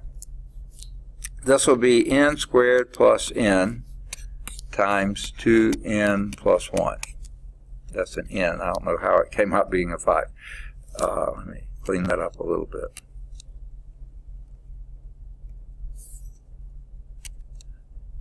Okay. And that's all over 6. So that would be 2n cubed plus n squared plus 2n squared, so that plus 3n squared plus n. Okay? That's exactly this thing right here. Okay?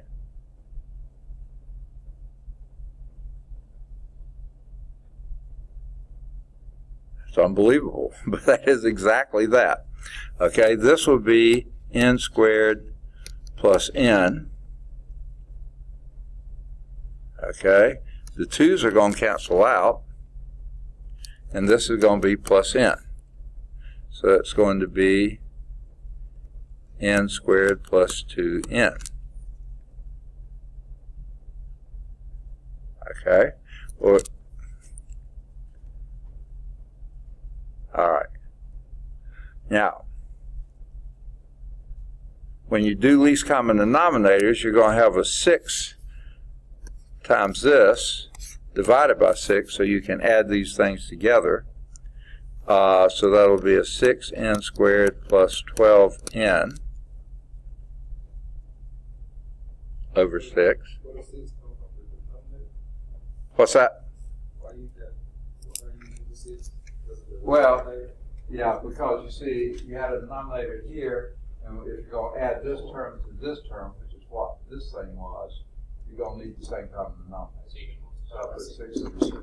So you don't do the distributive product with the negative? What's that? Oh yeah, I need to put a negative there. You're right. Glad you pointed that out. Okay, so that's going to be a minus. Okay.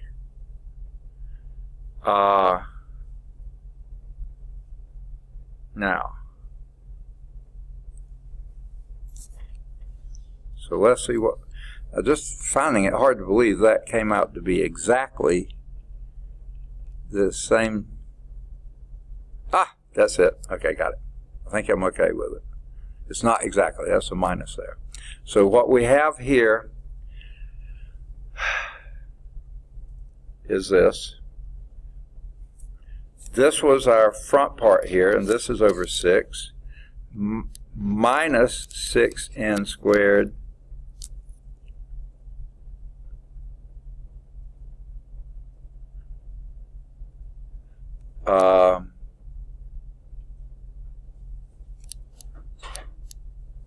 minus 12n over 6. Okay. When you combine those together, you get 2n squared minus 2n cubed minus 3n squared. And then I don't get plus n, I get minus 11n. I don't know where that went, and that's over 6. But the 8 over n cubed in front, 6 will go into 8, or 2 will go into this 4 times and 3 times here.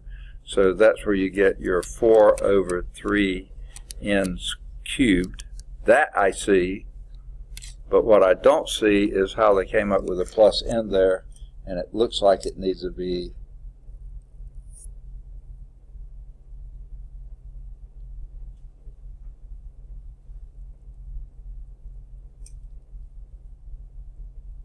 oh, sorry about that.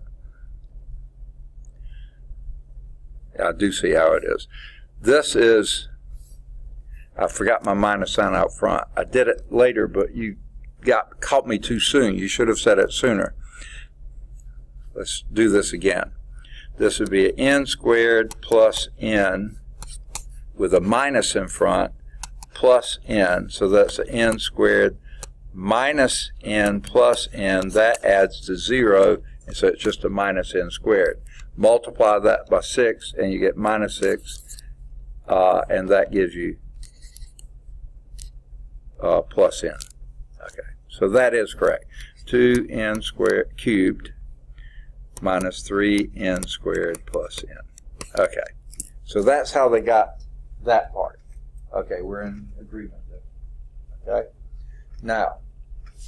How you get the 4 over 3n cubed? Okay, because you see you have a 8 over 6. 2 will go over here. That's 6. The 8 over 6. The 2 will go into 6 3 times. 2 will go into 8 4 times. So that leaves you 4 up here and 3 in cubed. Okay, you just subtracted the 2 numerators? Yeah, because no, the numerator stayed exactly like it is. 2n cubed minus 3n squared plus n. I had messed up that plus. So you didn't add both? I'm talking about both of the numerators. Yeah, well, because this is 4 over n cubed times 1 over 6 times this. Yeah, you just pull that out. Is that what you mean? Yeah, I get what you did. Say again? I guess, yeah. Okay. All right, so we got the same thing that you did. Okay. Now, what is that? That is your minimum n. Your s sub n, the little s sub n. Okay? Why didn't you divide by 3? Okay, now that's the next thing they're going to do. Yeah, exactly. I would have done it much earlier, but I'm trying to keep up with them. And actually, here's what they do. I'm going to do the next step. They do this, multiply this across there, and you have 8 over 3, right? Because the n cubes go out, and that'd be 4 times 2 is 8, minus n, well, 1 over n, okay? Okay? Plus 1 over 3n squared. If you multiply this by that, the n cubes go away, you get 8/3. Multiply this by that, you get minus 1 over n, because the 3's go out. And then multiply this by that, you get plus, okay, I'm sorry, I forgot my 4. 4 and 4, sorry. That would be, 3's go out, and that would be 4 over n, and then this one would be 4n over 3n cubed, so that would be 4 over 3n squared. Okay? Now, as n goes to infinity, that goes to 0, that goes to 0. So you've got 8/3. That is your estimate of your area, the lower estimate, the sum of that lower one. And that's what they do next. Let me erase my scratch here. And that's what they got here. 8/3 minus 4 over n minus 4 over 3n squared. That's your lower sum, whatever your n is. Okay? I went on and let it go to infinity. Okay, using the right endpoints for the upper ones, we have f of 2in over n times 2 over n. And this is 4i squared over n squared. Because you're squaring the alpha of x is x squared times this. So that would be 8i squared over n cubed. Okay? 8 over n cubed times I squared. The summation of that. We'll pull the 8 over n cubed out front, and then the summation of your I squared, go back to those summation properties that we did at the very beginning, n times n plus 2 over 6. And you multiply these out, and that's we've already done before. That would be, and the 6 and the 8 mess around and become 4 over n, 3n cubed. That's what that part does. And when we multiplied those out, remember we had an n cubed plus 3n squared plus n. Yeah. Okay.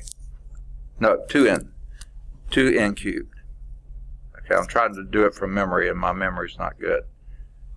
I believe that's what we had. Okay? Yeah. 2n cubed plus 3n squared plus n. Yeah. Now do the same thing we just did before. Those would be 8/3, because the n cubes go away, plus, now the 3's go out, and you're left with 4 over n. And then the last one would be plus 4 over 3n squared. Okay? So the lower sum had a minus 4 over n in here. The upper sum has a plus 4 over n. But guess what? If n gets very large, these go to 0. What are you left with? 8/3 both times. The larger the n is, the closer those get to 0. That's with the plus in there, the other with the minus. One's less, one's greater. And as that gets closer and closer, n gets closer and bigger numbers, those two numbers get closer and closer together. And you're left with 8 over 3. Okay? So there's your upper sum, which I'll erase mine. You'll see exactly what they got. Okay? Now, the next theorem shows that the equivalence of the limits as n approaches infinity of the upper and lower sums is not mere coincidence. It's true for all functions that are, number 1, continuous, and number 2, non-negative on the closed interval a to b. And here's what that theorem says. If f is a continuous and non-negative on the interval a to b, whatever that f is doing, it just can't be negative and it has to be continuous. The limits as n approaches infinity of both the lower and the upper sums exist. They're equal to each other, and that basically gets down to this now. And not, they just throw it in here and say it's true, but indeed it is. Where delta x, which is b minus a over n, and f sub m, little m, and f sub capital M, are the minimum and maximum values of that. As n is going to infinity, everything, the differences between those get smaller and smaller and smaller until those two sums are the same. Okay. Which is what we've been gunning for. What was the difference in how you count the lower and the upper? What was the difference in how you count that? Okay. The lower was, if you take the minimum value, say your curve was here, take the minimum rectangle, this subscribe, and then do the maximum rectangle for the capital M, that is you superscribe, circumscribe, and then these two as your delta x. As your n goes to infinity, your delta x gets much smaller, and the difference gets smaller and smaller and smaller until they disappear. The limits of those two are the same. That's what it's saying. The capital S is the sum of the big M's, the little s is the sum of the little m's, and they, as the n gets closer and closer to 0, the difference gets smaller and smaller, and they're going to 0.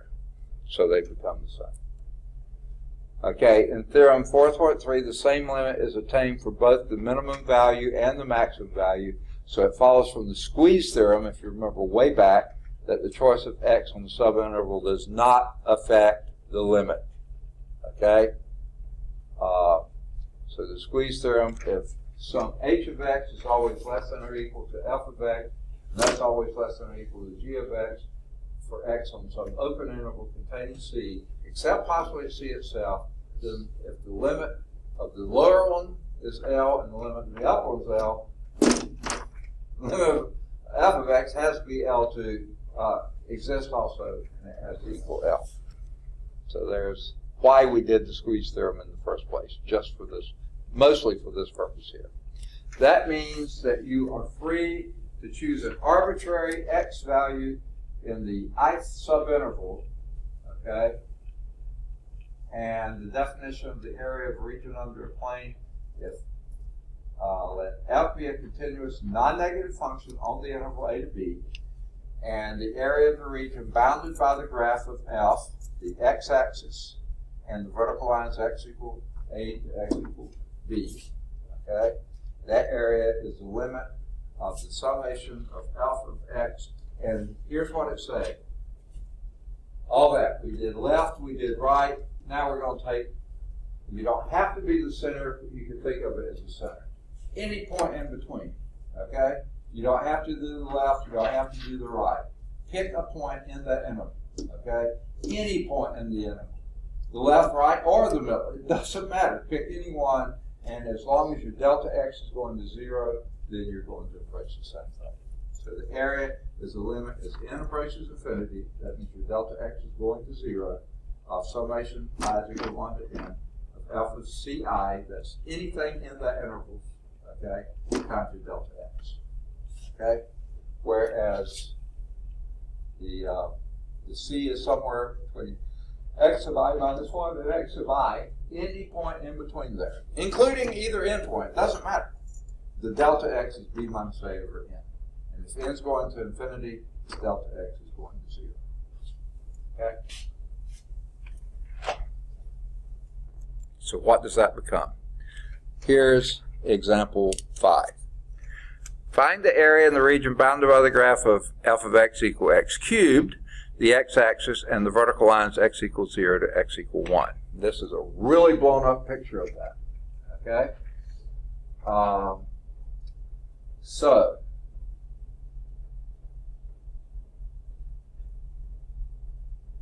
all right.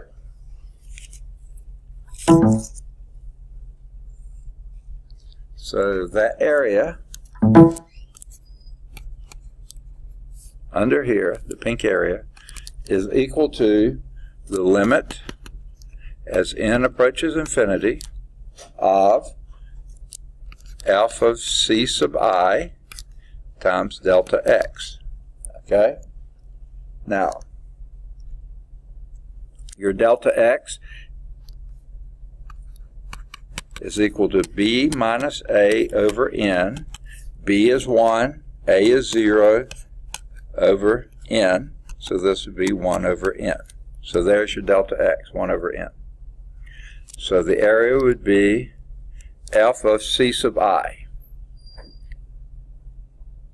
Well, that would be the limit as n approaches infinity, and that would be c sub I cubed.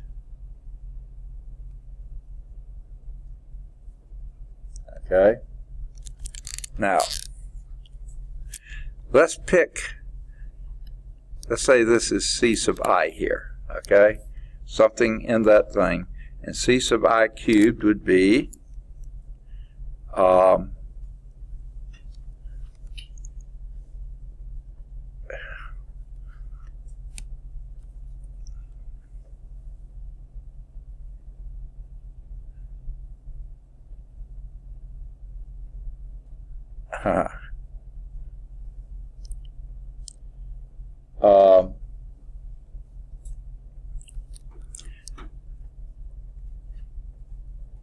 this is x is equal to C sub I, okay? So C sub I cubed would be basically whatever, this is your, I don't want to use x because that's your variable, but here would be I is equal 1, I equal 2, I equal 3, I equal 4, you know, like this until you get there. So whatever your value is there, yeah.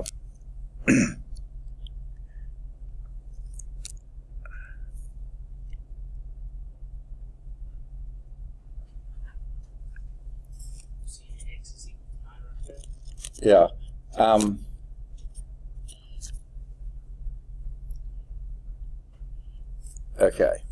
If you go back, maybe, okay, let's go to the next slide. I think it'll make more sense. Okay.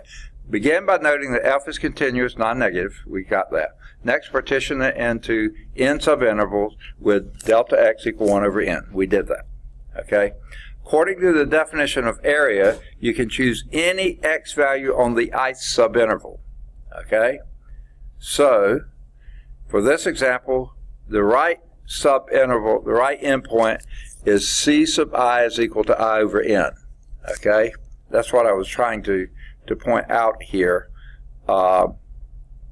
in your graph here. If you use this one right here, and I should have used the one they did, the right one.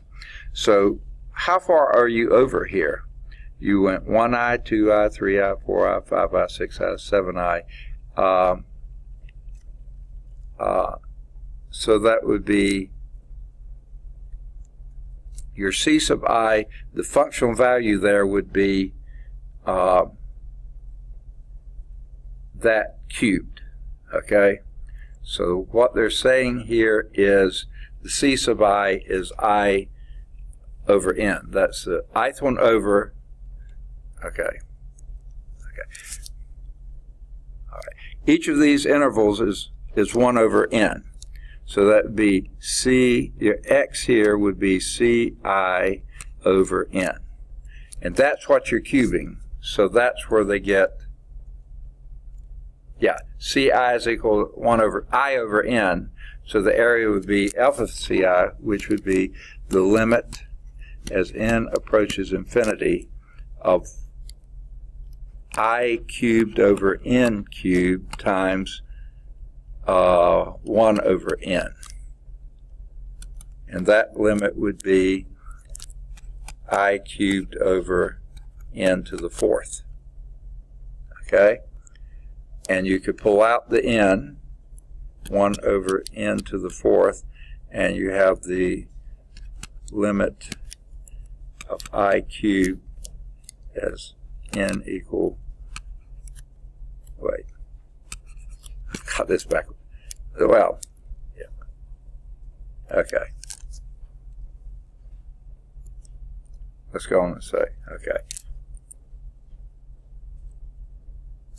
We've done all that, and we got exactly 1 over n4 times I cubed. That's what we have, that limit.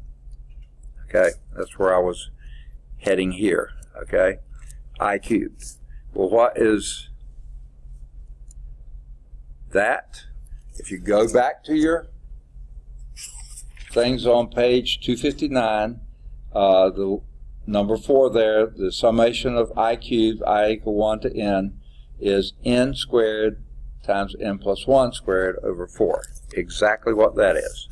Okay? Now, let's multiply that out. That would be the limit as n approaches infinity of n So this would be n squared plus 2n plus 1. Multiply that by n squared, you get n fourth plus 2n cubed plus n squared over 4. Okay? So, oh, and that's times a 1 over n to the fourth. Okay? That was your front part. Okay? So this will be the limit as n approaches infinity of, let's pull out the 1/4. Okay, get that out front. Okay, and you have n4 over n4, which is 1, plus 2n cubed over n4 would be 2 over n, plus n squared over n4 is 1 over n squared. Okay? Now, the limit as n goes to infinity, 2 over n goes to 0, 1 over n squared goes to 0. The bigger and bigger the n gets, the closer those get to 0, so this is equal to 1/4. That's what they claimed at the beginning. Let's watch them do it too. So that would be the limit of 1/4 plus 1 over 2n plus 1 over 4n squared. Just like I did, I pulled out the 1/4 in front. It's okay, and that's equal to 1/4. Okay, so that is the area under that curve. All right, the area of the region is 1/4. Are you going to have to do these limits of infinite series? No, we're going to learn that this turns out being the same thing as your antiderivative. In general, a good value to choose as a midpoint of the interval CI is c to the I minus 1 plus x I minus 1 plus xi over 2. Apply the midpoint rule. I'm not sure they told you the midpoint rule yet, but yeah, just choose a value in the middle. Exactly in the middle would be this one. Okay? How are we doing on time? 18 minutes. Oh yeah, we got time. Okay? Whoa! But that's the last slide. Skip Okay. over example 6. What's that? I was saying skip over example 6 and 7 before you got to the midpoint. Right. Oh, I see. Okay. So let's go back to, let's do example 6. And by the way, example 6, if you see larsoncalculus.com, you'll see an interactive version of this type of an example. Okay? So here's what we got. Find the area of the region bounded by the graph of f of x is equal to 4 minus x squared. Okay? The x-axis. Okay? And the vertical lines, x equal 1 to x equal 2. Okay? And they show this in the figure. I wish they had the figure on the slide set, but they don't. Basically, this is an upside down parabola.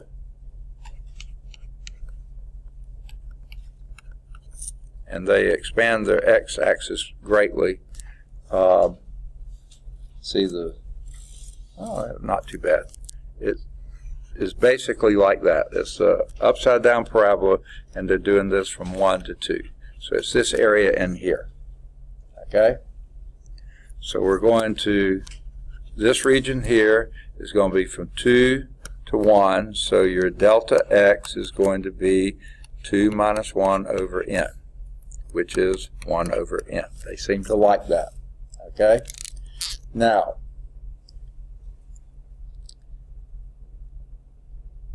each of your, this is your delta x. Okay? Each of your values then in here, you can pick any value in there, and that's going to be a 1 plus 1 over n, or I over n. Okay? That's going to be the value, because you're starting at 1 and then going over I times 1 over n for each of the values. So this is your c sub I, just like we did before. Okay? Which is your, basically your x value that you're going to plug in. Okay? So your area is the summation from n equal, do they start at 1 or 0? 1 to n of f of ci times your delta x. Okay, so this will be the summation from n equal 1 to, from I equal 1 to n. Sorry about that. Okay, wait. Let me back off a little bit here. I'm getting a little ahead of myself here. Okay. The area is equal to the limit as n goes to infinity of the summation from I equal 1 to n of f sub ci delta x. That's what I meant to say. Okay. And what is that? The limit as n approaches infinity of, and your f sub ci, here is your x value here, and it's 4 minus 1 plus I over n squared times your delta x, which is 1 over n. Okay? So we have to square this thing, and that's going to be 1 plus 2I over n plus I squared over n squared. Okay? That's that thing. So what we'll have here is a limit as n approaches infinity of 4 minus 1, that's going to be 3, minus 2I over n plus or minus I squared over n squared. Okay? Now,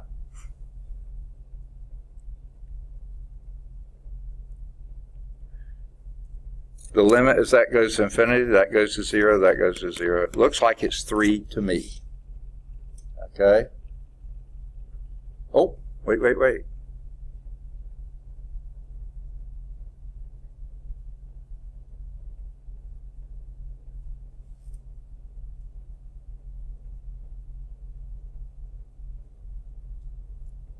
Oh, wait, yeah, sorry.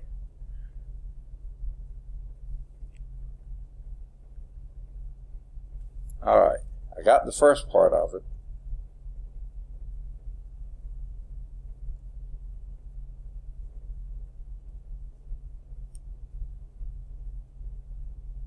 Oh, I'm sorry. I forgot to do this part of it. That's this part, 3. Okay. Sorry about this. Okay. I got carried away here. Okay. Well, I needed the minus sign in there. Okay. Minus the limit. That's when you did the 1. Now we got to do the second part. Limit n equal infinity of the summation, of I over n squared. Okay? Well, this is going to be 1 over n squared, and the limit of I squared, if you remember, I'm not remembering well, is that n times n plus 1 over 2, is that right?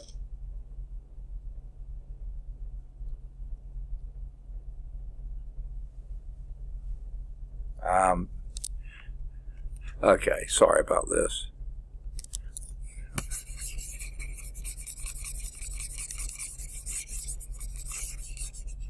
Okay, I don't think I need the graph anymore because I sure need the space. So let me get rid of that because we got 3 parts to this to do. I was just doing one part. Okay, so this is, from what we did there, the A is equal to the limit as n equal infinity of the summation, and I think I erased too much, didn't I? N, or I equal 1 to n of 1. Now 4 minus 1 minus 2I over n minus I squared over n squared. Okay, that's what the A was. All that times the delta x, which is 1 over n.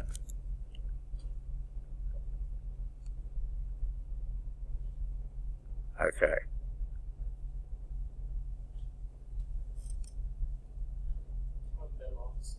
Yeah. All right.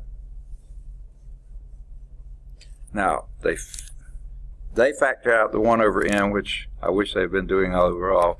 The A is 1 over n times the limit n going to infinity of the summation, and this is just 3. 4 minus 1 is 3, minus the summation of, let's just go on and do the limit there too. Might as well. Is it time? Almost. Okay. Do it real quickly if we can. The summation n equal 1 to infinity, n equal, I equal 1 to infinity, to n. Okay. Sorry about that. Of 2I over n minus I squared. That's another summation there, over n squared. Okay. If you do this one, you basically get, this gives you 1 plus 1 over, well, okay.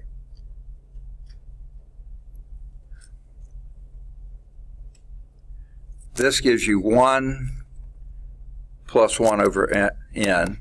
Now you have to work on that. Pull the n out front. You know, you can do that. Okay, and the next one gives you the I squared. This is your n plus 1. Well, over n plus. But anyway, we're running out of time.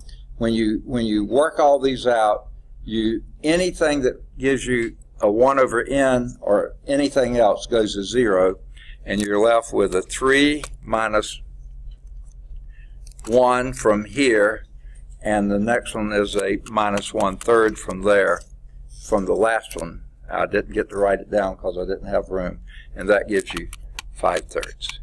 But guess what? In general, you're not going to have to do all this. As soon as we get in 4.3, you'll see how to go there. Okay, sorry we've run out of time. Example 7 is where we'll start next time. Hopefully it'll go a lot smoother. And we'll do 7 and 8. Homework exercises, do any of the odds 5 through 9. All those are at calcchat.com. 5's at calcview.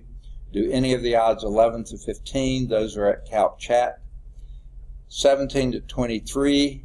They're all at calcchat. 21's at calcview. Either 25 or 27, they're both at calcchat. 25's at calcview. Any of the odds 29 to 33, they're all at calcchat. 33's at calcview. Do 35, it's at calcchat. Either 37 or 39, they're both at calcchat. 39's at calcview. Any of the odds, either 41 or 43, they're both at calcchat. 43's at calcview. Do 45. It has 6 parts to it. Ooh. Then do any of the odds 47 to 55. They're all at calcchat. 49's at calcview. Do any of the odds 57 to 61. They're all at calcchat. 57's at calcview. And you can do either 63 or 65. They're both at calcchat. 65's at calcview. Graphical reasoning, if you want to look at that, you certainly can. I'll let you decide that. True or false, 73. You can look at that. Writing, you can talk about that if you want to. I would suggest it. Seating capacity is sort of a applied type problem. You might find that interesting to look at. We'll wrap up the last 2 in this section next time and move on to 4.3, which is going to finally get us to a definite integral, so you don't have to do these limits and anymore, and we'll pick up and go from there. So we'll have class Wednesday and Monday, and on Monday I'll give you a last test, which will be basically chapter 4. If we get to do a little in 5, we'll do that. But 4.3, that's where the heart of this chapter is going, and it's going to go a lot faster than this did. Hopefully we'll get fundamental theorem of calculus done also, and that's a long section. And then we may do fundamental, I don't know if we'll get integration by substitution or not. I wish we would, but I do want to take a little bit of time that last day to go over something in chapter 5, logarithmic, exponential, and other transcendental functions. I think we'll just do logarithms and transcendentals. And exponentials. I don't think the other transcendentals will really matter that much. Good deal. We'll see you on Wednesday. All right.